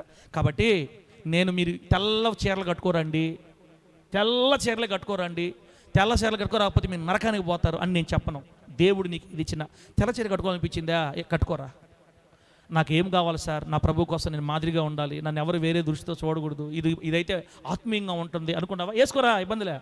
లేదు కలర్ బట్టలు వేసుకుంటావా, కలర్ బట్టలు వేసుకున్నా కూడా విలువగా మాదిరిగా జాగ్రత్తగా చుట్టుకొని దేవుని మందిరంలో నువ్వు కూర్చునే విధానం, నువ్వు నిలబడే విధానం, నువ్వు నడిచే విధానం కూడా ఎట్టుండాలంటే, అక్క ఎంత భక్తి కలిగిన అక్క, నిజంగా దేవుని యందు ఎక్కకి చెల్లికి ఎంత భక్తి ఉంది అనేటట్లుగా నువ్వు మందిరాల్లో ఉండాలా.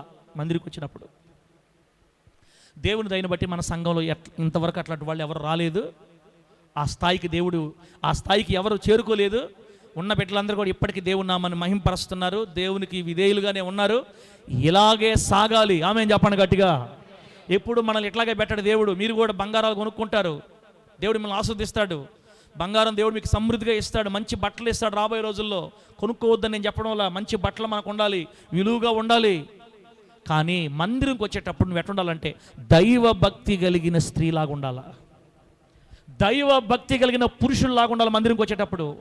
బిడ్డ, సినిమాలకు వెళ్ళేటట్టుగా రాకూడదు, మందిరాలకి సినిమాలకు వెళ్ళేటట్టుగా రాకూడదు. మొత్తం కోటింగ్ వేసుకొని బిడ్డ నువ్వు అలంకరించుకో, ఇంక వద్దనడంలే. నువ్వు ఉంగరం పెట్టుకుంటావా, ఇంకోటి పెట్టుకుంటావా రా, కానీ పరాయి పురుషుడు కన్ను నీ మీద పడకుండానట్లుగా నువ్వు జాగ్రత్త పడాలి. దేవుని సంఘంలో, దేవుని మందిరంలో కొంగు కప్పుకొని మాదిరికరంగా దైవ భయంతో నువ్వు కూర్చుంటే నీ వైపు ఎవరు కళ్ళు పడో. కాబట్టి జీవము కలిగిన దేవుని సంఘములో స్త్రీలైన వారు దైవ భక్తి కలిగిన స్త్రీలాగా ఉండాలని పరిశుద్ధాత్మ దేవుడు కోరుకుంటున్నాడు. ఆమేనన్న గట్టిగా. ఇప్పుడు మీరు ఎట్లాగున్నారు దేవుని మందిరంలో మీకే తెలుసు. పురుషులారా, మనం కూడా దైవ భక్తి కలిగిన పురుషుల్లాగా మనం ఉండాలా. దైవ భక్తి కలిగిన పురుషుల్లాగా. అట్లాగని నేను ఈ మాట అన్నానని ఆదివారం ఉదయాన్ని స్నానం కూడా చేయకుండా చినిగిపోయిన గుడ్లు వేసుకోరమ్మని కూడా నేను చెప్పడంలో మళ్ళీ అదొక బాధ. ఏమన్నా కొంతమంది ఎందుకు వచ్చిన బాధలు, మంచి బట్టలు వేసుకోపోతే ఏమో ఈ పాష తేగలేకపోతున్నాం, చీర కట్టుకున్న బాధే. ఈరోజు చీర రోజు కూడా చెప్పేశాడు వాక్యంలో. అందుకని 3 రోజుల నుంచి ఉతకకుండా ఉండే బట్టలు వేసుకొద్దామంటే అసలు రాడు దేవుడు మన మందిరంలోకి. అట్టు కాదు, ఉన్నదాన్నే నీట్గా ఉండాలమ్మా. అక్క, నా మాట మీకు అర్థమైందా?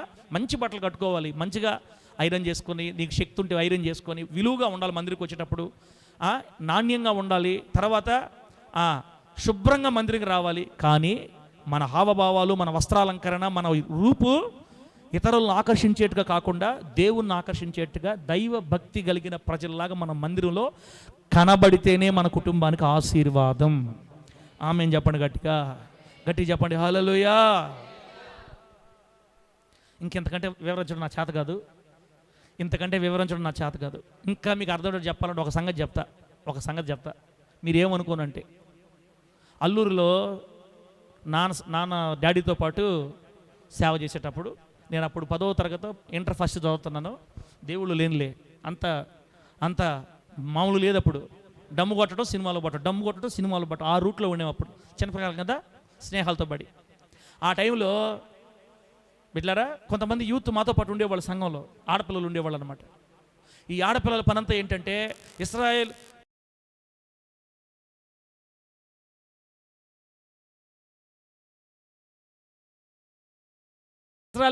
ఎజ్రా పాస్టర్లు ఉంటే కోడలు వెళ్ళిపోవాలి మనం అంటే ఏదైనా చేయాలి, ఎట్టైనా చేయాలని. పాపం వాళ్ళు చిన్నపిల్లలకి వాళ్ళు కూడా తెలియదు కదా, ఈ సినిమాల ప్రభావం వాళ్ళ మీద పడి రకరకాల వస్త్రాలు వేసుకొని వచ్చి రకరకాల సూపులు చూసి రకరకాల ఇబ్బందులు పెడతా ఉండేవాళ్ళు అనమాట. ఆ దెబ్బకు భయపడిపోయి మా డాడీ నాకు తొందరగా పెళ్లి చేసేసాడు. అంతే. వాళ్ళ వల్ల నాకు పెళ్ళి అయిపోయింది.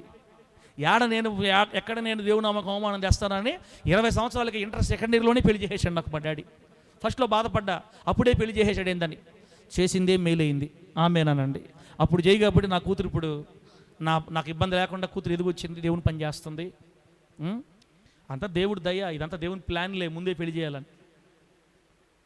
సరే మీరన్నా 20కి, మేము 16కే చేసుకున్నాం అనేవాడు మేడ. అంతేలే, మన రోజులు అంతే. నేనేమంటానంటే, కొంతమంది అట్లా ఉంటారు, మందిరాలకు వచ్చి పురుషులను రెచ్చగొట్టడం, అదొక వాలు సూపులు చూడటం, నవ్వటం, ఈ కిన్నల చేష్టాలు చేస్తుంటారు సంఘాల్లో. అచ్చ తెలుగులో చెప్పాలంటే, దేవుని సంఘంలో కానీ ఏషాలు వేస్తే పుచ్చులు పగిలిపోతాయి. ఏసునామలు వేసే దగ్గర ఏం పగిలిపోతాయి? పగలగొట్టేస్తాడు. ఇది ఎవరు మందిరం? ఇది ఇశ్రాయేల్ పాస్టర్దే. జీవము కలిగిన దేవుని సంఘం ఇది. వేషాలు పడ్డామంటే ఎక్కడెక్కడ దెబ్బలు తినిపోతాం మనం. కాబట్టి స్త్రీలైనా పురుషులైనా దైవ భయంతో మందిరంలో పురుషులతో స్త్రీలు ఎక్కువసేపు మాట్లాడకూడదు. వందనాలన్నా, బాగున్నారా అక్క, బాగున్నారన్నా, అక్క బాగుందా, జాగ్రత్త, సరే అన్న. స్త్రీలతో స్త్రీలు, పురుషులతో పురుషులు చాలా జాగ్రత్తగా మాట్లాడుకోవాలి. మందిరం అయిపోయిన తర్వాత ఎక్కడైనా కొడతాడు సాతాను, రెడీ ఉంటాడు, కాసుకో ఉంటాడు, జాగ్రత్తగా ఉండాలా.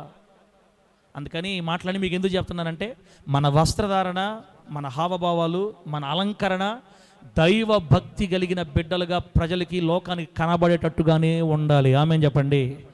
పెళ్ళిళ్ళకి పోతున్నారా, బంధువుల మధ్యలో అవమానంగా ఉంటుందా, వేసుకోపో, నీకున్నాయండి తగిలించుకోపో, ఇబ్బందిలే, ఆడ బంధువుల దగ్గర చూపించుకుంటాను అంటున్నావు కాబట్టి. కానీ మందిరంకి వచ్చేటప్పుడు మాత్రం మాదిరిగా దైవ భక్తి కలిగిన స్త్రీ అని చెప్పుకునేటట్లుగా మనం ఉండాలి బిడ్డలారా. ఆ రీతిగా దేవుడు మనల్ని నడిపించి ఆయన కృపలో మనల్ని వర్ధిల్ల చేయునుగాక.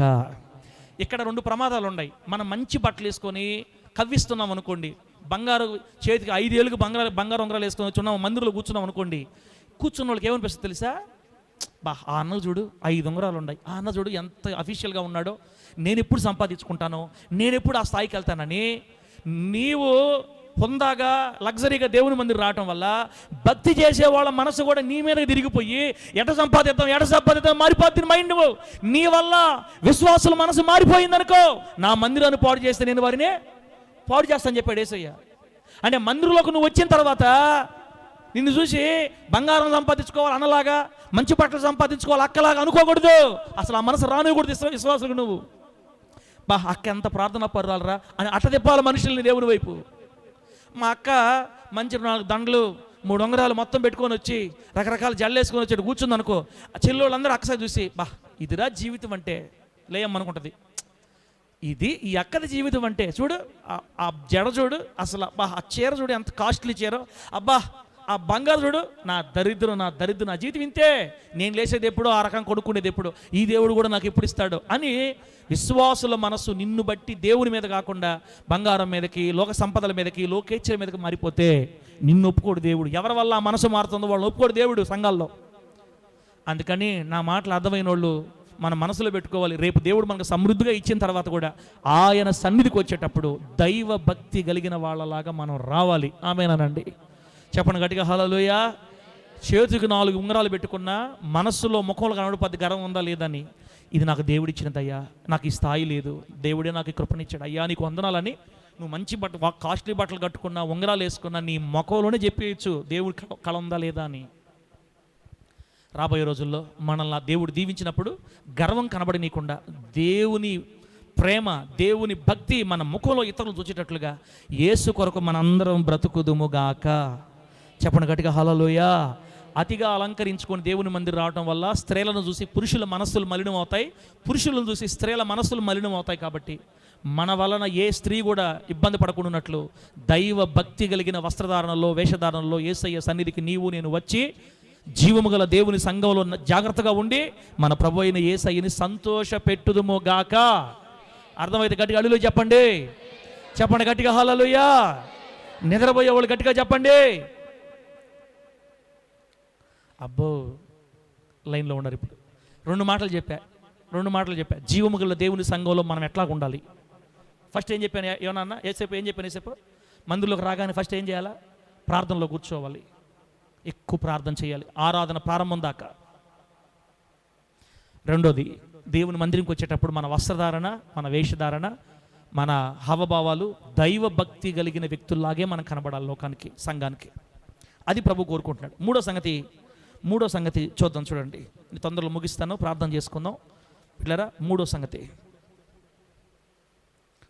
చెప్పే ముందు చిన్న పలవ పడదాం. కొంచెం మీరు హుషారుగా వస్తారు. చిన్న పలవ పడదాం.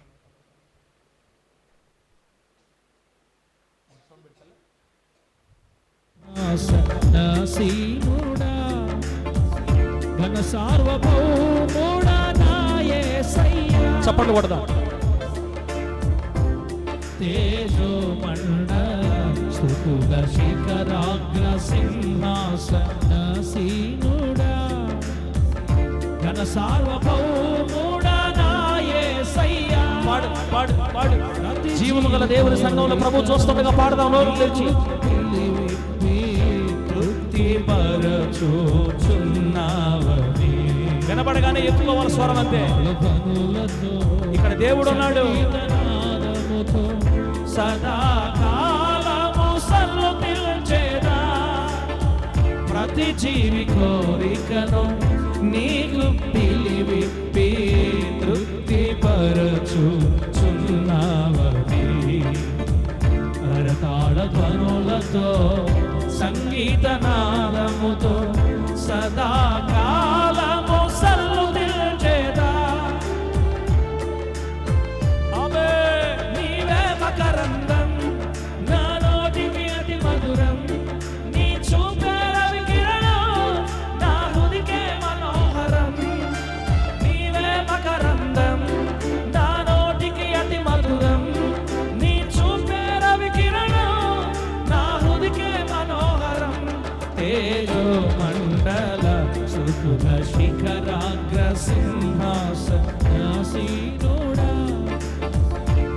సార్వభౌముడా నా యేసయ్యా, యేసయ్యా, యేసయ్యా, యేసయ్యా, యేసయ్యా. చప్పట్లు కొట్టండి. ఆమేన్. తిమోతి, జీవము కలిగిన దేవుని సంఘములో జనులు ఎలా ప్రవర్తించాలో నేర్పించు.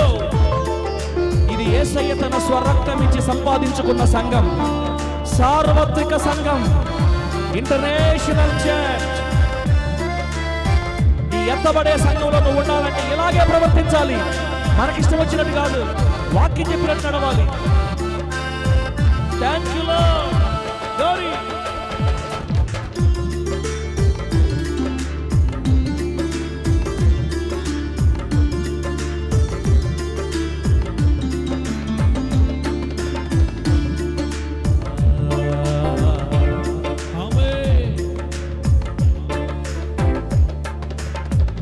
నా పక్షమై ఉన్నావని తెలిసే సస్యఫల సమృద్ధితో చిమ్మ చీకటే నాకు వెలుగాయనే, నేను నీ పక్షమైనందుకే.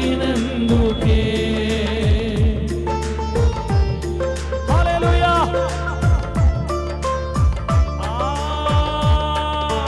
నీవు నా పక్షమై ఉన్నావని తెలిసే సస్యఫల సమృద్ధితో చిమ్మ చీకటే నాకు వెలుగాయనే, నేను నీ పక్షమైనందుకే.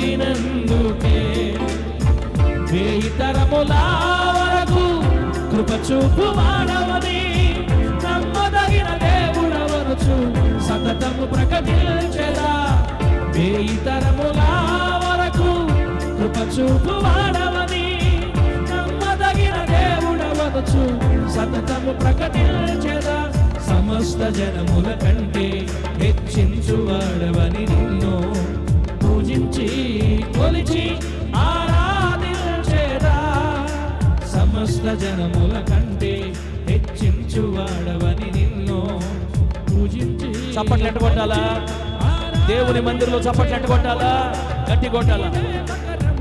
ఆమేన్. నా నోటికి నీ చూస్తేనా నా హృదయకే మనోహరం, నీవే మకరందం. ఆమేన్. నా నోటికి అతి మధురం నీ చూపే రవి కిరణం, నా హృదయకే మనోహరం, నీవే మకరందం. Thank you lord. నా నోటికి అతి మధురం. హల్లెలూయా. నీ చూపే రవి కిరణం, నా హృదయకే మనోహరం. తేజో మండల కుల శిఖరాగ్ర సింహాసనాసీనుడా,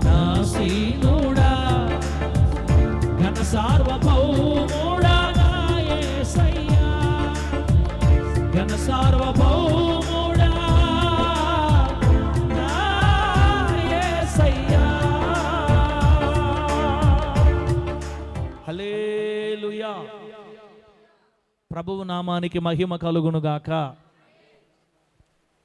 కొంతమంది బయట వాళ్ళు అడుగుతున్నారు నన్ను, ఇస్రాయేల్ పాస్టర్ గారు మీరు ముసలోళ్ళ కూర్చొని వాక్యం చెప్తున్నారు, మీరేమన్నా కాళ్ళు పోయినాయా, జబ్బు వచ్చిందా, ఏం నిలబడి చెప్పలేవా నీ వయసుకి అని అంటున్నారు బయట మనల్ని చూసిన వాళ్ళు వీడియోల్లో. వాళ్ళంటే పర్వాలే, మీలో ఎవరన్నా అనుకుంటున్నారేమో డౌట్ వచ్చింది నాకు పాట పాడుతుంటే. మా సార్కి ఏమైనా కాళ్ళు పోయినాయా, మా సార్కి ఏమైనా శక్తి పోయిందా, నవ్వుతున్నారంటే అనుకున్నారులేమ్మో, నవ్వుతున్నారంటే అనుకున్నట్టే ఉండరు. అందుకే మీకు చెప్తే చాలు, అందరికి చెప్పలేదు అవసరం లేదు. బిడ్డలారా, మనం ఎందుకు కూర్చొని వాక్యం చెప్తున్నామంటే మన వెనకున్నటువంటి బ్యాక్గ్రౌండ్, నేను నిలబడ్డానంటే ఈ లైట్ మొత్తం దాని మీద పడి ముద్దగా అసలు అసహ్యంగా ఉంది చూసేదానికి. అది బాగా రావాలంటే ఇట్లా కూర్చొని చెప్పాలి. ఇప్పుడు కాదులే తమ్ముడు, స్వార్థ మళ్ళీ పెడతలే, ఇప్పుడు కాదులే, ఇట్లా కూర్చొని చెప్తే అప్పటికి వెనక లైట్ పడతా ఉంది. చిన్న స్టేజ్ అవటం వల్ల, మన దగ్గరే ఉండడం వల్ల ఇదంతా బాధ. మనకు లైవ్ లేకపోతే మనకు నిలబడి చెప్పచ్చు. లైవ్ ఉంది కాబట్టి ఖచ్చితంగా మనం కూర్చొని చెప్తేనే బాగా వస్తుంది. ముత్తుకూరులో కానీ నెల్లూరులో కానీ రాబోయే రోజుల్లో దేవుడు మంచి మందిరం ఇచ్చి దూరంగా స్టేజ్కి కొంచెం దూరంగా ఫ్లెక్స్ ఉంటే అప్పుడు ఖచ్చితంగా నిలబడే చెప్పటం, అంతేగాని కాళ్ళు పోయి కాదు. అది వాళ్ళకి తెలియదు కాబట్టి అనుకుంటా ఉంటారు. మీరు మాత్రం అటు అనుకోబాకండి దయచేసి. అర్థమైతే గట్టిగా హల్లెలూయా అని చెప్పండి. రేపు సభలు పెట్టినప్పుడు సభల్లో మన స్టేజ్ వెనక దూరంగా ఉంటుంది కాబట్టి అప్పుడు నిలబడి చెప్పొచ్చు, ఇబ్బంది ఉండదు.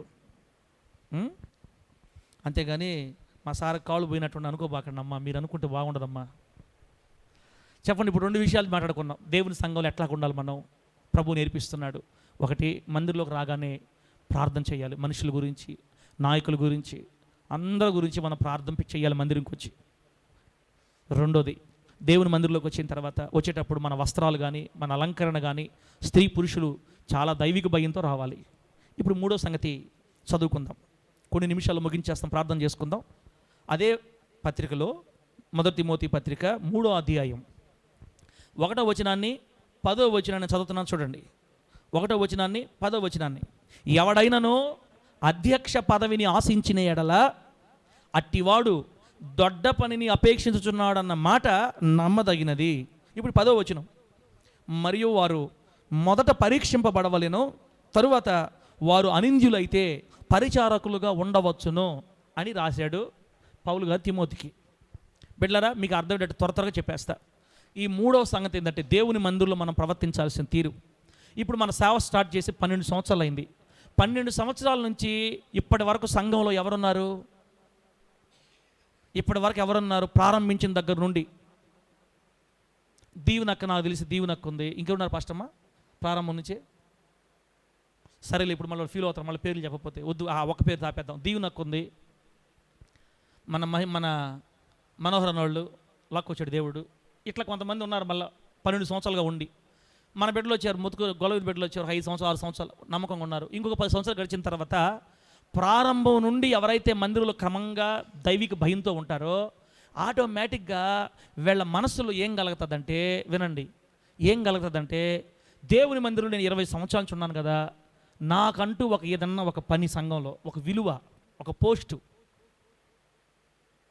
ఎప్పటి నుంచి కనిపెట్టుకున్నాను సార్, నేను అప్పుడు నుంచి మందిరాన్ని కనిపెట్టుకోండి, ఇప్పటికీ నేను అందరిలాగే ఉన్నానే అని అనుకుంటారు కొంతమంది. అందరు కాదు, కానీ ఇంకో మాట చెప్పంటారా, మీ నమ్మకత్వాన్ని బట్టి దేవుడు ఏం చేస్తాడంటే సంఘంలో మీకు తెలియకుండానే మీకు ఒక విలువనిస్తాడు సంఘంలో ఖచ్చితంగా. ఎవరికి?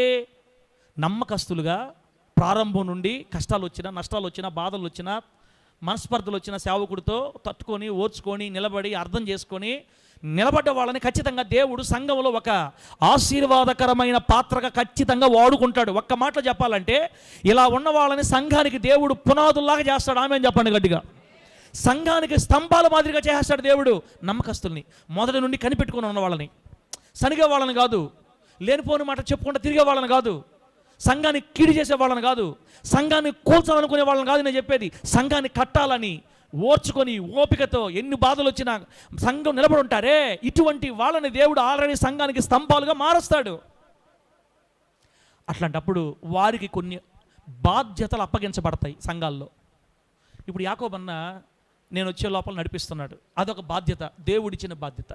ప్రకాష్ నడిపిస్తున్నాడు, అదొక బాధ్యత. ఇంకొక బిడ్డలు రాబోయే రోజులు వస్తారు, ఖచ్చితంగా మీకు అప్పగిస్తాడు. సంఘాలు పెరిగే కొలది బాధ్యతలు పెరుగుతాయి. ఇలా ఎవరికి వస్తాయి బాధ్యతలు అంటే నమ్మకస్తులకి, మొదటి నుండి జాగ్రత్తగా సంఘాన్ని కనిపెట్టుకో ఉన్న వాళ్ళకి దేవుడే ఇస్తాడు అన్నమాట. ఆ మధ్యలో మన దగ్గర ఒక కొత్తగా ఒక బిడ్డ వచ్చాడు.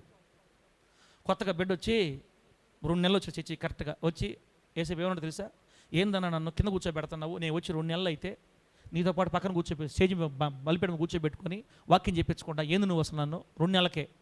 అప్పుడు నేనన్నా, అన్న 2 నెలలకే నువ్వు కూర్చోబెట్టుకోమంటున్నావు, ఏమన్నా న్యాయం ఉందా? కొంతకాలం నడువన్నా, నమ్మకంగా ఉండు, బిడ్డలందరూ ఒప్పుకోవాలి కదా, నీకంటే ముందు నుంచి కష్టపడే బిడ్డలు ఉన్నారు ఇక్కడ, అందరూ ఒప్పుకోవాలా, ఒక పని చేస్తే బాగుండాలి. అప్పుడే అట్టయితే నాకు కుదరదని వెళ్ళిపోయాడు అంతే, అడ్రస్ లేకుండా. ఆ అన్న బాధ అంతా ఏంటంటే 2 నెలలకే అధికారాలు వచ్చేసేయాలన్నమాట. అది మనుషులు ఇస్తే వచ్చేది కాదు, దేవుడే ఇవ్వాలి మనకు అధికారాలు సంఘాల్లో. అయితే ఇప్పుడు నేను 3వది మీకు ఏం చెప్తున్నానంటే, సంఘములో గనక మనకేదైనా దేవుడు బాధ్యత అప్పగిస్తే, సంఘములో గనక మనకేదైనా ఒక సంఘ పెద్ద లాంటి, సంఘ పెద్ద అంటే అర్థం తెలుసా, అధికారం అని కాదు దాని అర్థం. సంఘాన్ని కట్టే బాధ్యత నీకు వస్తే నువ్వే సంఘ పెద్దవి. సంఘ పెద్దలు సంఘ పెద్దలు అంటే ఎవరు? సంఘం ఎప్పటి నుంచి ఉందో అప్పటి నుంచి ఉండేవాళ్ళు అనమాట సంఘ పెద్దలు అంటే. దైవజనుడిని సంఘాన్ని అంటిపెట్టుకో ఉండేవాళ్ళు సంఘ పెద్దలంటే. వీళ్ళు ఏం చేస్తారు తెలుసా? సంఘాన్ని కడుతుంటారు, కోచరు కడతారు. ఒకవేళ పాస్టర్ మీద ఆగిపోంటారు అనుకో, అక్క సార్ సంగతి మనకు తెలిసిందే ఉంది, పాప సార్ కొంచెం మర్చిపోతాడు, మన దైవజనుడు కదా, ఎక్కడ తిరుగుతుంటాడు, నువ్వు వాడు పట్టుకోకూడదు, అమ్మో సార్ అనుకోడు, దేవుడు ఒప్పుకోడు, అమ్మాయి ప్రార్థన చేస్తే ఆయన ప్రార్థన చేస్తాడు, అసలు ఎందుకు అనుకుంటా రా అని మాటికి తిరిగి వాళ్ళని పట్టుకొని వస్తారు, సంఘానికి కడతారనమాట. ఇట్లాంటి వాళ్ళకి దేవుడు రాబోయే దినాలలో బాధ్యతలు అప్పగిస్తాడు. ఇప్పటికే కొంతమందికి అప్పగించున్నాడు, ఇంకా అప్పగిస్తాడు రాబోయే రోజుల్లో నీ నమ్మకత్వాన్ని బట్టి. అయితే ఎవరైతే ఇట్లా బాధ్యతలు తీసుకుంటారో సంఘంలో, అది అట్లాంటిదో తెలుసా? వాక్యం చెప్తుంది, వాళ్ళు దొడ్డ పనిని కలిగి ఉన్నారంట. దొడ్డ పని అంటే గొప్ప పని, పెద్ద పని, వారు మోయలేనంత భారమైన పని అన్నమాట. అది సంఘములో దేవుడు మనకు ఒక బాధ్యత అప్పగిస్తే అది ఆషామాష కాదు. కలెక్టర్ ఆఫీసులో పనిచేస్తే గొప్పగా చెప్పుకుంటారు, పోలీస్ స్టేషన్లో ఒక ఉద్యోగం వస్తే గొప్పగా చెప్పుకుంటారు. పోలీసుల పని కంటే, కలెక్టర్ ఆఫీసులో పని కంటే, సీఎం ముఖ్యమంత్రి గారి ఆఫీసులో పని కంటే, దేవుని మందిరంలో కనుక ఒక పని దొరికితే అది అంత అదృష్టమో అంత భాగ్యం ఇంకొకటి లేదు. అట్ ద సేమ్ టైం అదే సమయంలో చాలా జాగ్రత్తగా ఉండాలా. జీవం గల దేవుని సంఘంలో బాధ్యతలు తీసుకున్న వాళ్ళు, అసలు బాధ్యతలు ఎవరికి ఇవ్వాలో కూడా చెప్తున్నాడు పౌలు గారి సంఘంలో. ఎవరికి ఇవ్వాలో తెలుసా? దేవుని మందిరంలో ఒక స్థాయి, ఒక అర్హత, ఒక బాధ్యత, ఒక భారం మన మీద అప్పగించబడిన తర్వాత వాళ్ళు ఎట్లా ఉండాలంటే, బైబిల్లో చెప్తుంది, అక్కడ ఆ వచనం రాస్తాడు, ఆ వ్యక్తి ఏకపత్ని వ్రతుడై ఉండాలంట. ఒకే భార్య ఉండాలి అతనికి, ఏ నిందలు తన మీద ఉండకుండా చూసుకోవాలా. ఇంకా అక్కడ ఏం రాయబడింది తెలుసా? దీర్ఘశాంతం కలిగి ఉండాలా. తన పిల్లల్ని కూడా దేవుని కోసం బాగా పెంచేవాడై ఉండాలంట. భార్యని కొట్టకుండా, తాగుబోతుగా కాకుండా, తిరుగుబోతుగా కాకుండా, సంఘంలో ఒక మాదిరిగా ఉండేవాడై ఉండాలంట. ఒకే భర్త, ఒకే భార్య కలిగి ఉండాలి. ఏది సంఘంలో ఒక బాధ్యత తీసుకోవాలంటే, సంఘంలో ఇది ఎవరు సంఘం, ఇది ఎవరు మందిరం, మళ్ళీ చెప్పండి ఎవరు మందిరం ఇది? జీవనం ఎవరు మందిరం ఇదే? జీవము కలిగిన దేవుని సంఘం ఇది. జీవము కలిగిన దేవుని సంఘంలో నువ్వు నిలబడి ఒక పని చేస్తున్నావంటే ఎన్ని పోస్టులు కావాలో తెలుసు, ఎన్ని అర్హతలు కావాలో తెలుసా? ఏకపత్ని పురుషుడై ఉండాలి, ఒకే భార్య ఉండాలా, ఏ నిందలు ఉండకూడదు, కోపం ఉండకూడదు, దీర్ఘశాంతం ఉండాలా, తన పిల్లల్ని బాగా ఏలువాడై ఉండాలి, తన ఇంటిని బాగా ఏలువాడై ఉండాలా, భార్యని బాగా చూసుకోవాలి, పిల్లల్ని బాగా చూసుకోవాలా. పిల్లలు చెడిపోయిన తిరుగులు తిరుగుతున్నా కూడా మందు నిలబడకూడదంట. మన బిడ్డలు లోకంలో తిరుగుతుండే నువ్వు వచ్చి ఇక్కడ అదే శాస్త్రంలో అనకూడదంట. మళ్ళీ నన్ను అనుకోబాకండి, బైబిల్లో ఉందన్నమాట. అక్కడ ఉన్నాయి, వరుసగా ఉన్నాయి అన్నీ. తన ఇంటిని బాగా ఏలువాడై ఉండాలి, జాగ్రత్తగా ఉండాలి, సాక్ష్యం కలిగి ఉండాలి. ఇంకో మాట, తగినంత అనుభవం ఉంటేనే అక్కడ నిలబెట్టాలి ఆ బిడ్డని సంఘంలో. కొత్తగా వచ్చిన వాళ్ళు చేర్చకూడదంట. కొత్తగా వచ్చిన వాళ్ళకి ఏ బాధ్యత సంఘంలో ఇవ్వద్దురా తిమోతి, ఇవ్వద్దు. వాళ్ళకి గర్వం వచ్చేస్తుంది వాళ్ళకి. కొంతకాలం నుండి సంఘంలో తగినంత మితానుభవం ఉండాలి. అంత మాత్రమే కాదు, బయట వాళ్ళ చేత వాళ్ళకి సాక్ష్యం కూడా ఉండాలి. అట్లాంటి వాళ్ళని నేను సంఘంలో అధ్యక్షులుగా పెట్టు అని పౌలు గారు తిమోతికి చెప్తున్నాడు. సంఘంలో ఒక బాధ్యత ఒక వ్యక్తికి ఇవ్వాలంటే బయట వాళ్ళ దగ్గర మంచి పేరు ఉండాలి, సంఘంలో మంచి పేరు ఉండాలి, సాక్ష్యం కలిగి ఉండాలి, ఒకే భార్య ఉండాలి, పిల్లలు బాగా చూసుకోవాలి, కోపం ఉండకూడదు, తాగుబోతూ తిట్టుబోతూ ఉండకూడదు, కొట్టేవాడుగా భార్యని కొట్టేవాడు ఉండకూడదు. ఒక సంఘంలో పెద్దగా ఉండాలంటేనే ఇన్ని క్వాలిటీస్ అయితే ఇంకా పాస్టర్ సంగతి ఎట్లా మీరు చూసుకోండి. ఇక్కడ పాస్టర్ల సంగతి ఎట్లా చూసుకోండి. మీరు అనుకుంటున్నారు ఈ రోజుల్లో ఎవరు లేదు సార్ అట్లుండేదే. ఈ రోజుల్లో ఉండకపోయినా ఇక్కడ చెల్లుబాటు అయిపోద్ది, ఏమండ దేవుడు. రేపు చచ్చిపోతాం ఆడకి, అప్పుడు కదా ఉండేది. ఏమన్నా అప్పుడు ఉండేది మనకి లెక్క, మన చిట్టా తీస్తాడు అసలు సంఘంలో నువ్వు. అందుకే నేను చెప్తున్నా చూడండి, పాటలు పాడేవాళ్ళు కాస్త గమనించండి, పాటలు పాడేవాళ్ళు, ప్రార్థన చేసేవాళ్ళు గమనించండి. నువ్వు మందిరంలో ప్రార్థన చేస్తున్నావన్నా అది నీకు దేవుడిచ్చిన కృప, బాధ్యత. మందిరంలో లేచి పాట పాడుతున్నావన్నా నీకు దేవుడిచ్చిన కృప. ఆ కృపని వాడుకునే ముందు నువ్వు చాలా జాగ్రత్తగా రావాలి దేవుని సన్నిధికి. నువ్వు నిలబడుతున్నావంటే నువ్వు దేవుని కౌంట్లో ఉన్నావు. చాలా జాగ్రత్తగా ఉండాలి దేవుని మందిరాల్లో. ఒకే భర్తను కలిగి ఉండాలా, ఒకే భార్యను కలిగి ఉండాలా, మన పిల్లలు భక్తిలో ఉండాలా, మన మీద ఏ చెడు నింద ఉండకూడదు బయట. ఇన్ని జాగ్రత్తలు తీసుకుంటా ఉంటేనే నువ్వు మందిరంలో వచ్చి నిలబడి పాట పాడాలా, ప్రార్థన చేయాలా, వాక్యం చెప్పాలా, నడిపించాలా, ఏదైనా చేయాలా.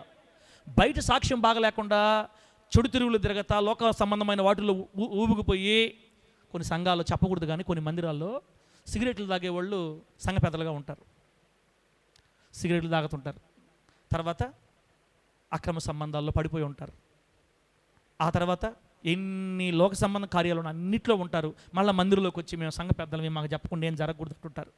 అందుకే దేవుడు ఆ సంఘాలను వదిలిపెట్టి వెళ్ళిపోతాడు దూరంగా. దేవుడు మన సంఘంలో ఉండాలంటే ఇక్కడ నిలబడే ప్రతి బిడ్డ, చిన్నోడు కానీ పెద్దోడు కానీ, అది ప్రార్థన కానీ వాక్యం కానీ జాగ్రత్త పడాలి. అందుకే తొందరపడకూడదు. అక్క మన మధ్యలో హక్కు వచ్చి పాడబడదన్నా కూడా, అన్న వచ్చి పాడబడతానన్నా కూడా, ఇప్పుడు వద్దులే బ్రదర్ మళ్ళీ పాడతాను అని చెప్పాలా క్రమంగా. లేకపోతే దేవుడు మనకు గద్దిస్తుంటాడు. నువ్వు నిలబడి పాడబడతావా? నువ్వు మనుషుల కోసం పాడుతున్నావా? నీ మనసు సరిగా ఉందా? నువ్వు మనం చేసింది ఎట్లాగా ఒప్పుకోవాలి, కన్నీళ్ళు విడవాలి. ఇంక చేయను ప్రభు నీకు దేవుడి దగ్గర క్షమాపణ పొంది అప్పుడు వచ్చి పాట పాడాలా, ప్రార్థన చేయాలా. సరే అటు చెప్తున్నారు మీరు, ఇంక రేపు ఆరు నుంచి మేము ఎవరు పాటలు పాడము, నువ్వే పాడుకోవచ్చి. నాయన మేము పాటలు పాడటం ఎందుకు, మాకు శాపాలు రావటం ఎందుకు? కృప మెట్టిపోయింది, కృప మెట్టిపోయింది. ఏడంది కృపమ్మ? ఏడంది. మాకు పాడటం ఎందుకు, మాకు శాపాలు రావటం ఎందుకు నాయన? మేము ఏదో ఒక బూతులు తిడుతుంటాము, బూతులు తిట్టే నోటితో పాటలు పాడితే శాపం అంటుంటివి, దేవుడు ఒప్పుకోడు అంటుంటివి. మేము పాటలు పాడటం ఎందుకు, ఈ బాధలు పడటం ఎందుకు, మేము పాడేది వద్దు ఏం వద్దు నాయన అనుకుంటారా? మంచి ఆలోచన అది. మీరు మీ పిల్లలు బాగుంటారు, గుర్తుపెట్టుకోండి. సంఘాల్లోకి వచ్చి వేలం వెర్రిగా బయట బతకతా ఇక్కడికి వచ్చి మైకులు పట్టుకొని పాట పాడినా, ప్రార్థన చేసినా దేవుడు గాయపడతాడు. దాని ద్వారా మన కుటుంబం ఇబ్బందులు పాలవుతుంది. పరిశుద్ధుడైన దేవుడు, ఇది పరిశుద్ధుడైన దేవుని సంఘం. విచ్చలవిడిగా వచ్చి పాటలు పాడటం, ప్రార్థన చేయటం అర్హత, బాధ్యత నీ మీద పడ్డప్పుడు నువ్వు ఇంకా జాగ్రత్తగా ఉండాలా. ప్రకాష్ జాగ్రత్తగా ఉండాలా, యాకోబన్న జాగ్రత్తగా ఉండాలా, ఇంకొక బిడ్డ జాగ్రత్తగా ఉండాలా, ఇంకొక బిడ్డ జాగ్రత్తగా ఉండాలా. రాబోయే రోజుల్లో సంఘంలో నీకు దేవుడు ఏ బాధ్యత ఇచ్చినా పాస్టర్ ఎంత లెక్క చెప్పాలో మీరంతా లెక్క చెప్పాలి దేవుడికి. అందుకని పొరపాటు నాకు ఏ బాధ్యత వద్దు నాయన, మందిరంకి వచ్చానా, వాక్యం విన్నానా, వెళ్ళానా, మంచి పని అది, అసలు ఇబ్బంది లేని పని, గుర్తుపెట్టుకోండి. కానీ దేవుడు నిన్ను ప్రేమించిస్తాడు. తీసుకో, వద్దను బాక తీసుకో, నిలబడు జాగ్రత్తగా, రోషంగా నిలబడు.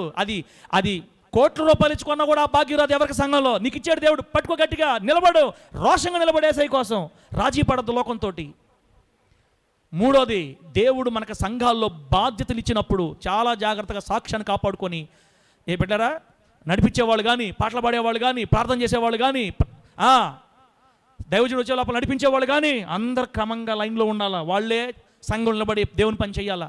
తేడా కొట్టేందా దూరంగా ఉండి ఇప్పుడు కాదులే అని చెప్తుండే, మంచిది నీకు ఆశీర్వాదం. లేదా కడుక్కొని క్షమాపణ అడిగి జాగ్రత్త పడి అప్పుడు వచ్చిపోడు, అది నీకు ఆశీర్వాదం.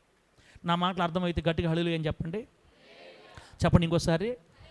ఇప్పుడు మీరేమనుకుంటున్నారంటే ఈ మాటలు ఏదో ముందే కానీ చెప్పుంటే మా నాయన అందుకు కదా మా ఇంట్లో మాకు దెబ్బలు పడుతున్నాయి, మాకు ఈ మాటలు ఏదో ముందే కానీ చెప్పుంటే అసలు ఆ మైకు వద్దు, సంతోషం అయిపోయింది. ఆ మైకు వద్దు, ఆ ప్రార్థన వద్దు నాయన, మేమేది వెనక కూర్చొని. అందుకు కదా జ్యోతమ్మ వెనక కూర్చుంటుందా, ఎంత మంచిది జ్యోతమ్మ. ఏవి ప్రార్థన చేయదు, పాట పాడదు, వస్తుంది పోద్ది. అసలు ఆ బిడ్డకు దిగిలే లేదు, దెబ్బలే పడవు, దేవుడి దగ్గర బాగుంటుంది. మాకెందుకు మైకులు ఇచ్చి మమ్మల్ని పాటలు పాడించి మమ్మల్ని సంపన్న అవుతావు నువ్వు అనుకోబాకండి. ప్రభువు నామానికి మహిమ కలుగును గాక. జ్యోతమ్మకి దేవుడు ఆ కృప నీలేదు, పాపం పాటలు పాడే రాగం లేదు ఆ తల్లికి. మీకు ఇచ్చాడు, ఇచ్చినప్పుడు కాపాడుకోవాలి, సాక్ష్యం జాగ్రత్తగా ఉండాలి. మీకు తెలియదు బిడ్డలారా, కుటుంబాల్లో శాపం అయిపోద్ది, కుటుంబాలు శాపగ్రస్తం అయిపోతాయి. నా కళ్ళతో చూసా, తాగి బలిపీఠం మీదకి వచ్చి తబలా వాయించే వ్యక్తి యొక్క జీవిత చరిత్రని లాస్ట్లో చూశాను. తల పగిలిపోయింది, కళ్ళు బయటకు వచ్చాయి, మెదడు నుజ్జు అయిపోయింది, ఈ తల కన్నుగుడ్డు బస్సు లైట్లోకి వెళ్ళిపోయింది, కన్నుగుడ్డు తెలుసా, నేను చూసా దగ్గర నుంచి. సంఘాల్లో పాపంలో ఉండి సంఘాల్లో పాటలు పాడుతూ ఉంటే ఒప్పుకోడు, అది చూసి చూసి చూసి చూసి దెబ్బ కొడతాడు దేవుడు. ఆయన తట్టుకోలే, ఆయన పరిశుద్ధుడు కదా. పాస్టర్ అంటే బలి హుషారుగా ఉంటారు కొంతమంది, నేను పాస్టర్ని అయిపోవాలి. అబ్బా వచ్చి చూస్తే బాగుంటుంది. ఇక్కడ ఇస్రాయల్ పాస్టర్ తెల్ల సొక్కాలు వేసుకొని బైక్ మీద ఉర్రని తిరుగుతుంటాడు, ఎంత విలువది. నేను కూడా పాస్టర్ని అయిపోతే బండి మీద ఉర్రని తిరగదాం అనుకొని రండి. వచ్చి చూస్తే ఉంది, అరుణ్ ఏమి ఈరోజు కృషి చాటుకి వెళ్ళావు నువ్వు, అరుణ్ కనపడకూడదనే. బిడ్డలారా వద్దు, దేవునితో చలగటాలు ఆడకూడదు మనం. కానీ అట్టని పోగొట్టుకోవద్దు. ప్రభువు మీకు ఆ వరం ఇస్తే పరిశుద్ధంగా నిలబడండి, ప్రభువుని సంతోషపెట్టండి. ఏకపత్ని పురుషులుగా, ఏకపతి స్త్రీలుగా నిలబడి సాక్ష్యం కాపాడుకొని బయటి వారి ద్వారా మంచి పేరు, సంఘంలో మంచి పేరు, నిందలు లేకుండా నిలబడి పట్టుకొని పాడండి, ప్రార్థన చేయండి. మీ ద్వారా దేవుని నామం మహింపరచబడదామని చెప్పిన గట్టిగా. జీవము గల దేవుని సంఘములో జనులు ఇలా ప్రవర్తించాలి. ప్రార్థన చేసుకుందామా. ఎన్ని చెప్పాను, మొత్తం ఎన్ని మాటలు చెప్పాను ఇప్పుడు? 3 తల్లే గుర్తుంది కదా. 1, దేవుని మందిలోకి రాగానే మాటలు ఉండకూడదు, మనకి ప్రార్థన కూర్చోవాలా, అది దేవుడు సంతోషపడే విషయం. 2, దేవుని మందిరికి వచ్చేటప్పుడు మన బట్టలు, మన వస్త్రధారణ, అలంకరణ దైవ భక్తి కలిగిన బిడ్డలుగా ఉండాలి. 3, దేవుని మందిరంలోకి వచ్చిన తర్వాత దేవుని మందిరంలోకి వచ్చిన తర్వాత కొన్ని సంవత్సరాలు ప్రభువును నమ్మకంగా ఉన్నప్పుడు దేవుడిని కొన్ని బాధ్యతలు అప్పగిస్తాడు. అప్పగించిందాక ఆగు, తొందరపడద్దు. తొందరపడిచి అడుగేసేలావంటే దెబ్బలు తింటాం. ప్రభు ఇచ్చేదాకా ఆగు. ఒకవేళ నిన్ను ప్రేమించి అవకాశం ఇస్తే, బాధ్యత ఇస్తే నమ్మకం కాపాడుకో, ప్రభువుని సంతోషపెట్టు, జాగ్రత్తగా ఉండు, సాక్ష్యం జాగ్రత్త. ప్రభు మెట్టికి నిన్ను దీవిస్తాడు, మెట్టికి నిన్ను ఆస్వాదిస్తాడు. బిడ్డలారా, ఆ కృపని దేవుడు మనందరికీ ప్రసాదించునుగాక. చెప్పండి గట్టిగా హల్లెలూయా. అదే పత్రికలో 4వ అధ్యాయం 1 నుంచి 5 వచనాల దగ్గర ఏముందంటే, అదే పత్రిక 4వ అధ్యాయం 1 నుంచి 5 వచనాల దగ్గర ఏముందంటే, దేవుని మందిరంలోకి వచ్చిన తర్వాత ఈ రోజు అనేక సంఘాల్లో అక్కడ రాయబడింది, అబద్ధికుల వేషధారణ వల్ల అనేక మంది మోసపోతున్నారంట. దయ్యాల బోధలు విని ఎంతోమంది నాశనం అయిపోతున్నారు రాయబడింది అక్కడ. దేవుని మందిరాల్లో ఈరోజు దయ్యాల బోధలు వినపడుతున్నాయంట. మనం వినే బోధ కూడా ఏ బోధనో గుర్తుపట్టాలా బిడ్డ. దయ్యాల బోధ వినకూడదు. మనం అబద్ధికుల వేషధారణ వల్ల మోసపోకూడదు. అదేంటి సార్, మాకెడ తెలిసింది దయ్యాల బోధని? మాకెడ తెలిసింది? పరిశుద్ధాత్మదేవుడు నీ మైండ్ చెప్పేస్తాడు అంతే. నువ్వు వినే బోధ ఏ రూట్లో పోతుంది అర్థమైపోద్ది నీకు. దయ్యాల బోధ అంటే ఏందో కూడా రాశాడు అక్కడే దేవుడు. ఆ వచనాలు ఏం రాశాడు తెలుసా? కొంతమంది అంట పెళ్లి చేసుకోకూడదు అని బోధిస్తారంట. చూసుకోండి, వివాహాన్ని నిషేధిస్తారంట. అది దయ్యాల బోధ. మీకు ఎక్కడైనా కానీ ఏదైనా సంఘంలో కానీ ఏదైనా పాస్టర్ కానీ, పెళ్లి చేసుకున్న పాస్టర్లు అసలు సేవకులే కాదు, పెళ్లి చేసుకున్న సేవకులు అసలు వాళ్ళ పరిచర్యే కాదు, వాళ్ళ పాపులు, వాళ్ళ చేత దేవుడు సేవ చేయించుకోడు, పెళ్లి లేకుండా చేసే మా సేవే గొప్ప సేవ అని ఎక్కడన్నా కానీ అంటున్నారంటే అది ఏ బాధ సార్? మీరేందని చెప్తున్నారు? బైబిల్లో ఉండే మాట చెప్తున్నా. కొంతమంది వివాహాన్ని నిషేధించి బోధిస్తారు. పెళ్లి చేసుకోకూడదు, పెళ్లి చేసుకోకుండా ఉంటేనే ఖచ్చితమైన బోధ, ఖచ్చితమైన సేవ. కొన్ని దగ్గర వినపడుతుంటాయి, మాదే నిజమైన సేవ, మా పాస్టర్లు అసలు పెళ్ళిళ్ళే చేసుకోరు, పరిశుద్ధులు మా పాస్టర్లు. మీ పాస్టర్ పెళ్లి చేసుకున్నాడు, 2 పిల్లకాయలు ఉన్నారు, ఆయన ఏంది కాపురం చేసేవాడు, పాస్టర్ ఏంది, మేము పరిశుద్ధులవి, మా పాస్టర్లు పరిశుద్ధులు అంటుంటారు. ఇలా మాట్లాడే వాళ్ళందరూ దెయ్యాల బోధలో పడిపోయినారు, గుర్తుపెట్టుకోవాలి మీరు. వివాహం అనేది సేవకు అడ్డమై ఉంటే అసలు దీన్ని పెట్టడం ఎందుకు? దేవుడు సంఘాన్ని స్థాపించింది ఎవరి మీద? సంఘ బాధ్యతలు అప్పగించింది ఎవరికి? పేతురు గారికి. పేతురు పెళ్ళి అయిందా కాలేదా? అయ్యింది. తన భార్యని అంటే పెట్టుకో. అసలు భార్య అనేది దేవుడిచ్చిన వరం కదా. మనలో సగం అసలు భార్య అంటే ఇదేంది కొత్త సిద్ధాంతాలు? ఇట్లా కోపం వచ్చే తెల్ల బట్టలు వద్దనుకున్నాను నేను అప్పుడు. ఇట్లా కోపం వచ్చే ఇట్లా మాట్లాడి నా కోపం వచ్చిందన్నమాట. తెల్ల బట్టలు వేసుకుంటేనే కరెక్ట్ సేవ. నేను చూపిస్తా కలర్ బట్టలతో అసలు సిసలైన సేవ అని దిగాం రంగంలోకి. మళ్ళీ ఎందుకులే బిడ్డలు అంత ప్రభావితం కావట్లేదని వెనక్కి వచ్చాం. కానీ ఇదే భక్తి, ఇదే ప్రభావం కలర్ బట్టలో చూపించగలిగి ఉండుంటే అసలు వెనక్కి వచ్చేవాడిని కాదు పొరపాటున కూడా. అన్ని దొంగ బోధలు, అబద్ధాల బోధలు. బిడ్డరా, పెళ్లి చేసుకోకపోతే నిజమైన సేవ. ఇట్లా కొన్ని బోధలు వినపడుతుంటాయి, దయ్యాల బోధలు వినపడుతుంటాయి. ఒకటి వివాహాలు చేసుకోకూడదని చెప్తారంట. రెండోది కొంతమంది చెప్తుంటారు అసలు నిజంగా మన భక్తి దేవుడికి నచ్చాలంటే మాంసం తింటాం ఆపేయాలా. ఇంకా మీరు విన్నారో ఏం లేదో, అక్కడక్కడ రాబోయే రోజులు వస్తాయి. మాంసాలు కానీ తింటాం ఆపేస్తేనే దేవుడి శక్తి మనతో ఉంటుంది. మాంసం తినేవాళ్ళకు కోరికలు పెరిగిపోయి లోకంలో పడిపోతారు. అసలు మేమైతే మాంసం ఎప్పుడో ఆపేసాం. 3 సంవత్సరాల నుంచి, 5 సంవత్సరాల నుంచి, 15 సంవత్సరాల నుంచి నా సేవలోకి వచ్చిన కాడి నుంచి నేను మాంసం ఆపేశా. మాంసం తినే పాస్టర్లు అందరూ దేవుడు లెక్కలో లేరు అని చెప్తుంటారు కొంతమంది. ఇది బైబిల్లో ఉంది, నేను చెప్పట్లా. మంచిదే, నువ్వు మాంసం ఆపేస్తే మంచిదే. కానీ నేను ఆపేసాను కాబట్టి నేను మంచివాడిని, తినేవాళ్ళందరూ చెడ్డలని చెప్పకూడదు. అక్కడేం రాయబడింది తెలుసా? దేవుడు సృజించిన ప్రతి వస్తువు మంచిది. ఆమె చెప్పండి గట్టిగా హల్లెలూయా. అవి కూరగాయలు కానీ, అవి మటన్ కానీ, చికెన్ కానీ అన్నీ మన కోసం దేవుడు నిర్మించి అన్నీ మంచియే. ప్రార్థన చేసుకొని తింటే అన్నీ పవిత్రమే. చైనాలో కుక్కలు తింటున్నారు, ఏం చేద్దాం మనమా? చైనాలో ఏం తింటున్నారు? ఎప్పుడు చూశారు వీడియోలో? కుక్కలను తింటారు, గబ్బిలాలు తింటారు, బల్లులు తింటారు, తొండలు తింటారు. వాళ్ళకి ఏం వదలట్లే వాళ్ళు. అసలు ఏందో నాకు అర్థం కావట్లా. జనాభా ఎక్కువైపోయింది దేశంలో. వాళ్ళకి తింటాను కోళ్ళు జాలటం లేదు. ఈదుల్లో కుక్కలు బతకట్లా. మన పోర్టులోకి వస్తారని చైనా వాళ్ళు, ఆ పోర్టులో తిరుగుతుంటాయి కుక్కలు. ఆ కుక్కని తెచ్చి నాకు బట్టిస్తే నీకు ఇంత డబ్బు ఇస్తాను చెప్తారంట. మన వాళ్ళు బడికెళ్ళిపోతారు కుక్కని పోర్టులోకి ఎత్తుకుపోయి ఇచ్చేస్తారు. వాళ్ళ కుక్కల్ని బతకనీరు. అట్టని ఇప్పుడు వాళ్ళు నరకన పోదాం చెప్దామా? ఆ దేశ పరిస్థితులను బట్టి ఓకే ప్రభు అన్నీ నియమించాడు, ప్రార్థన చేసుకుని తినేస్తున్నారు వాళ్ళంతే. అట్టని రేపు పోయి నేను తింటాను అనుకోబాకండి. చైనాకు పోయినప్పుడు నేనేం తిన్నాను, నేను చికెనే తింటా ఫీల్ అవ్వబాకండి మీరు.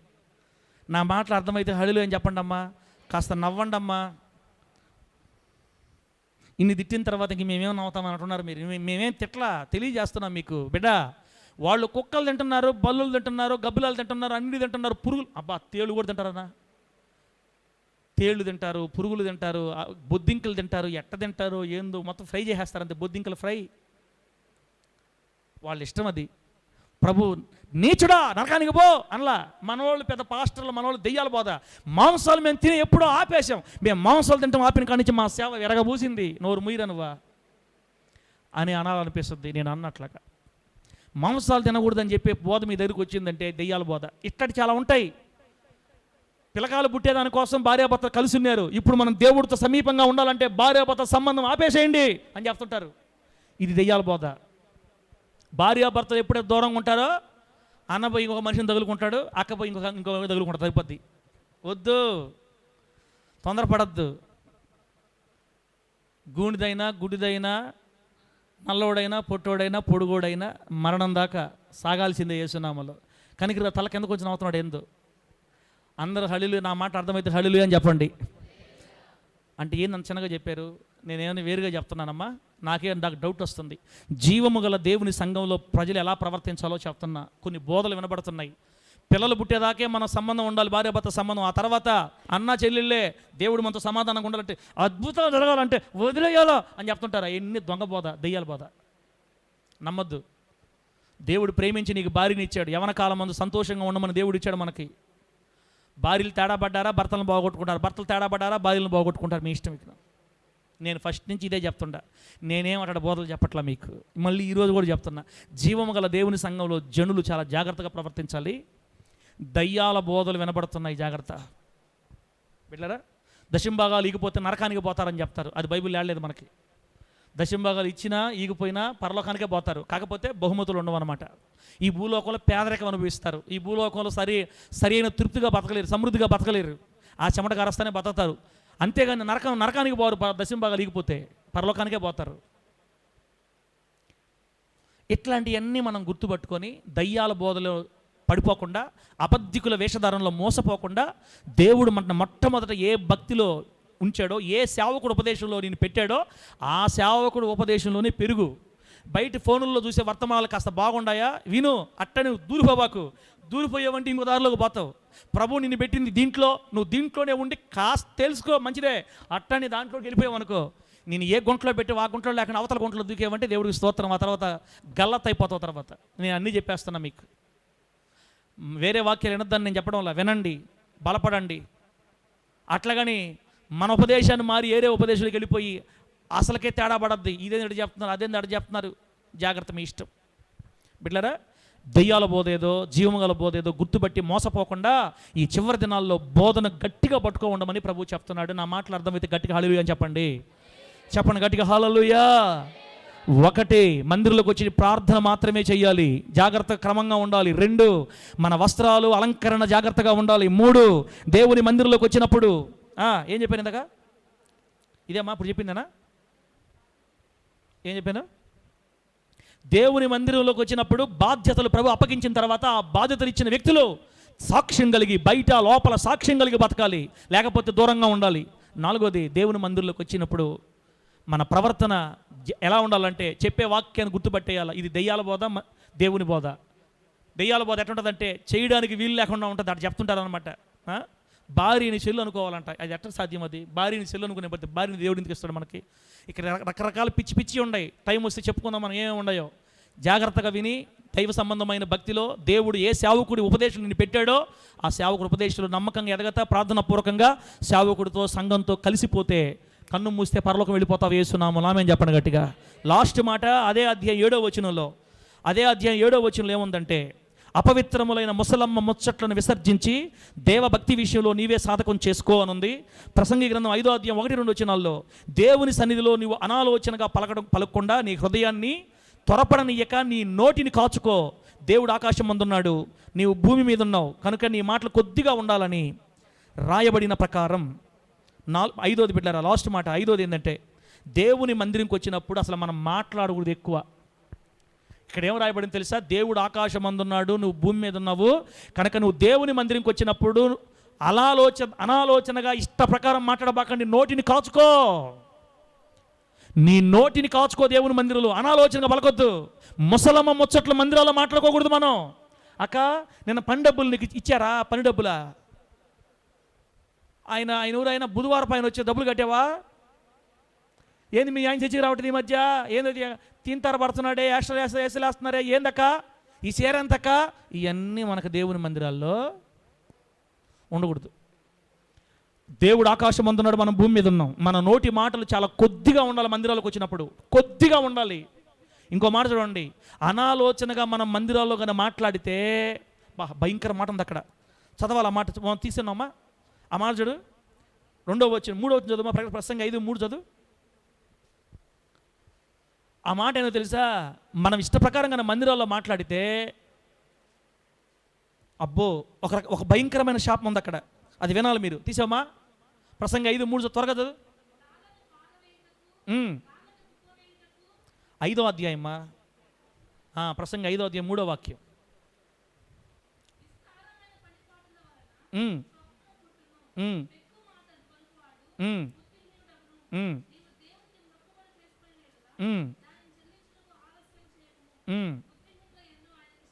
ఇష్టం లేదు.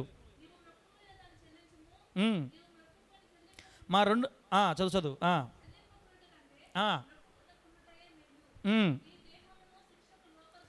అది నీ దేహాన్ని శిక్షకు లోబరచునంత పని నీ నోటి వలన జరగనివ్వద్దు. దేవుడికి స్తోత్రం కలుగునుగాక. ఇది దేవుని మందిరాల్లోకి వచ్చి ఏ మాటలు పడితే ఆ మాటలు మాట్లాడారా, మన దేహానికి శిక్ష వస్తుందంట బిడ్డ. మందిరాల్లోకి వచ్చి పాడు మాటలు మాట్లాడినా, మందిరాల్లోకి వచ్చి ఆ మాటలు ఈ మాటలు మాట్లాడకున్నా దేహాల మీదకి శిక్ష వస్తుంది. ఏదో ఒక రోగం వచ్చేస్తుంది మన దేహానికి. హలో బిడ్డ, కుమారుడా, కంకిరాజు కుమారుడా, దేవుని సంఘాల్లోకి వచ్చి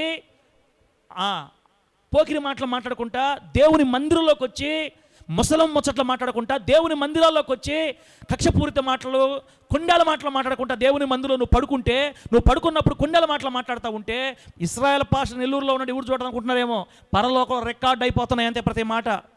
మందిరాల్లో ఏం మాట మాట్లాడినా అది దేవునికి బాధ కలుగు చేస్తే దేహం మీదకి శిక్ష వస్తుంది. అందుకనే మందిరాలు అసలు ఎక్కువ మాట్లాడకూడదు. ప్రార్థన చేసుకోవాలి, పాటలు పాడాలి, వాక్యం వినాలి, లాస్ట్లో ప్రార్థన చేసుకోవాలి, బైబిల్ సంఖ్యలో పెట్టుకుని వెనక్కి తిరిగి చూడకుండా వెళ్ళిపోవాలని తెలుసున్నాము. లామేనారండి. ఒకవేళ మందిరంలో పడుకున్నామా, మళ్ళా ప్రార్థన, పడుకోవటం, మళ్ళా లేయటం, ప్రార్థన, ఏదైనా మాట్లాడు దైవజంతో మాట్లాడుకోవటం, జిందాబాద్, జై హింద్, వెళ్ళి అడ్రస్ లేకుండా మళ్ళీ వెనక్కి తిరిగి బుల్లెట్గా అందకుండా పరిగెత్తాలా మందిరాల్లో నుంచి. మన వాళ్ళు ఎంత మంచివాళ్ళు అంటే శుభ్రంగా మాట్లాడుకుంటూ ఉంటారు. కూర్చొని ముసలం ముచ్చట పెట్టుకుంటూ కూర్చులు ఇక్కడ కూర్చుంటారు, ఒకరొకరు కూర్చుంటారు. నీదేం కోరక్క, మాదేం కోరక్క, నీదేం కన్నొక్క, నీదేం కన్నొక్క, ఆ పులిస్ అయ్యక్క, ఈ పులిస్ అయ్యక్క. ఏమనుకుంటున్నావు? మందిరం అనుకుంటున్నావా, లేకపోతే మీ ఇల్లు అనుకుంటున్నావు? ఇదే మీ ఇల్లా మందిరమా? అన్నాలు తింటమే దేవుడు కోపడతాడు. ఇక్కడ ఇష్ట ప్రకారం మన అన్నాలు తింటే మందిరాల్లో. కానీ తప్పదు కాబట్టి, మీకు ఏ స్థలం లేదు కాబట్టి, మేము రూములు కట్టలేదు కాబట్టి, సరే దేవుడు క్షమిస్తాడు అనుకుంటే, నీ పులిసి ఎట్టక్క, ముప్పు తగ్గిందా, కారం ఎక్కువయిందా, 2 ఇడ్లీలు తెచ్చావా, నాకు 4 సాంబారు వడబోయి, ఏ మాట్లాడుకున్నారు అనుకో సంఘాల్లో, బిడ్డా నీ ఇష్టం. పరిశుద్ధుడైన దేవుని సన్నిధి, ఇక్కడ దేవుని కనుచూపు ఉంది. జీవము గల దేవుని సంఘంలో నీ మాటలు కొద్దిగా ఉండాలి. ఆయన ఆకాశం అందున్నాడు, మనం భూమి మీద ఉన్నాం. అనాలోచనగా పలికే ప్రతి మాట వల్ల దేహం మీదకి శిక్ష వస్తుంది. దేహం మీద శిక్ష వస్తుంది. నన్ను మీరు గమనిస్తున్నారో లేదో, నేను ఎక్కువ మాట్లాడిన మందిరాల్లో చూసుకున్నానా వెళ్ళిపోతా బయటికి. నాకు తెలుసు మందిరాల్లో మనం ఎక్కువ మాట్లాడకూడదు, వేరే మాటలు మాట్లాడకూడదు. చాలా జాగ్రత్తగా ఉండాలి బిడ్డలారా. మీకు అర్థమైంది అనుకుంటున్నాను నేను. ముసలమ్మ ముచ్చట్లు అస్సలు మాట్లాడుకోబాకండి. ఇది దేవుడు నివసించే చోటు, దేవుని సన్నిధి ఉన్న చోటు. ఇది పరిశుద్ధంగా మన మాటలు ఉండాలి. ఏం మాట్లాడకుండా దేవుని మాటలై ఉండాలి, ఏం మాట్లాడకుండా దైవ సంబంధమైన మాటలై ఉండాలి. ఆ రీతిగా దేవుని కొరకు నిలబడి నడిచే ధన్యతని మనందరికీ మన ప్రభు ప్రసాదించునుగాక. చెప్పండి గట్టిగా హల్లెలూయా. గుర్తు చేసుకుందామా? 1, దేవుని మందిరంలోకి వచ్చిన వెంటనే మాటలు ఏమి లేకుండా ప్రార్థన చేయాలి. అందరి గురించి ప్రార్థన చేస్తే నీ కుటుంబం దీవించబడద్ది. 2, దేవుని మందిరికి వచ్చేటప్పుడు నీ బట్టలు, నీ అలంకరణ దైవ భక్తికి చెందినవిగా ఉండాలి. 3, దేవుని మందిరంలో నేను ప్రేమించి దేవుడు నీకు ఏదైనా బాధ్యత అప్పగిస్తే బయట సాక్ష్యం ఉండాలి, లోపల సాక్ష్యం ఉండాలి. పిల్లలు బాగా పెంచుకోవాలి, భార్యని బాగా చూసుకోవాలి. నిందలు ఉండకూడదు, నీ మీద ఏ నేరం ఉండకూడదు. జాగ్రత్తగా ఉండి ఆ బాధ్యతలు నిర్వర్తిస్తే అప్పుడు నువ్వు ఆస్వాదించబడతావు. తేడా పడిందంటే దెబ్బలు పడతాయి. ఆ తర్వాత 4వది, దేవుని మందిరంలోకి వచ్చిన తర్వాత అది దయ్యాల బోధ, అది మంచి బోధ నువ్వు గుర్తుపట్టాలి. దయ్యాల బోధలు చాలా ఉన్నాయి బయట. ఏ బోధో గుర్తుపట్టి దేవుడు నీకు ఏ సేవకుడిని ఇచ్చాడో ఆ సేవకుడి చేతిని కింద ఆ బోధలో నమ్మకంగా ఎదిగి ఆహారం తిని పచ్చగడ్డి తిని నీకు ఎంతవరకు పెట్టాలో నీ తండ్రికి తెలుసు. పిల్లవాడు ఎంత భోజనం తినాలో, పిల్లవాడికి ఏ వయసులో ఏ భోజనం పెట్టాలో నీ తండ్రికే తెలుస్తుంది, పక్క వాళ్ళకి తెలియదు. ఫోనుల్లో చూస్తూ ఉండేమంటే ఆ తర్వాత ఉబ్బిపోతా పెట్ట 5వ నెంబరు హార్లిక్స్ బాటిల్ పెడతారు వాళ్ళు, ఎట్టు ఉబ్బిపోతావు తర్వాత. నీకు ఏ వయసు ఏ భోజనం పెట్టాలో నిన్ను పెంచే నీ ఆత్మీయ తండ్రికి బాగా తెలుసు. కాబట్టి ఎక్కువగా నీ దైవజనుడి మాటల ఉపదేశానికి నువ్వు ప్రాముఖ్యతనిచ్చి, అట్టని వినొద్దనట్లేదు, విని తెలుసుకోండి, జాగ్రత్తగా ఉండాలి. బయట దయ్యాల బోధలు ఉన్నాయి, అబద్ధికుల వేషధారణ ఉంది, గుర్తుపట్టి నడవాలి. 6వది లాస్ట్ మాట, దేవుని మందిరాల్లోకి వచ్చినప్పుడు ఆయన ఆకాశం అందున్నాడు, మనం భూమి మీద ఉన్నాం కాబట్టి మన మాటలు చాలా కొద్దిగా ఉండాలి. ఒకవేళ తేడా పడిందంటే మన దేహానికే శిక్ష తెచ్చుకుంటాం మన నోటి ద్వారా. ఇవన్నీ కలిసి కలగలిపి నేర్చుకొని మనసులో పెట్టుకొని ఈ 13వ సంవత్సరం నుంచి నీ జీవితాన్ని ప్రారంభిస్తే దినాలు గడుస్తూ ఉండగా మన మందిరం నిండిపోద్ది. యేసునామములో ఆమేన్ చెప్పండి. ఆ రోడ్లో షామియానా వేయాలన్న మన కోరిక త్వరలోనే నెరవేరుతుంది. ఆమేనండి. వెనక స్థలం కూడా దేవుడు మనకు నిశ్చయంగా అనుగ్రహిస్తాడు. ఆమేన్ చెప్పండి. పెద్ద మందిరాన్ని పెంచుకుంటాం. ఆమేన్ చెప్పండి. ఇవన్నీ జరగాలంటే నేను ఒక్కనే కాదు, మీరందరూ కూడా జాగ్రత్తగా మనం అందరం కలిసి ప్రభువుని సంతోషపెడదాం. బిడ్డలారా, రేపటి రోజున ఆ మేలులు ఎంత గొప్ప మేలులో దేవుని జాగ్రత్తగా ఉంటే ఎంత ఆశీర్వాదమో రేపటి తెలుసుకుందాం. దేవుడి మాటలు మనకు ఆశీర్వాదకరంగా మార్చి వర్ధిల్ల చేయునుగాక. ప్రార్థన చేసుకుందాం బిడ్డలారా.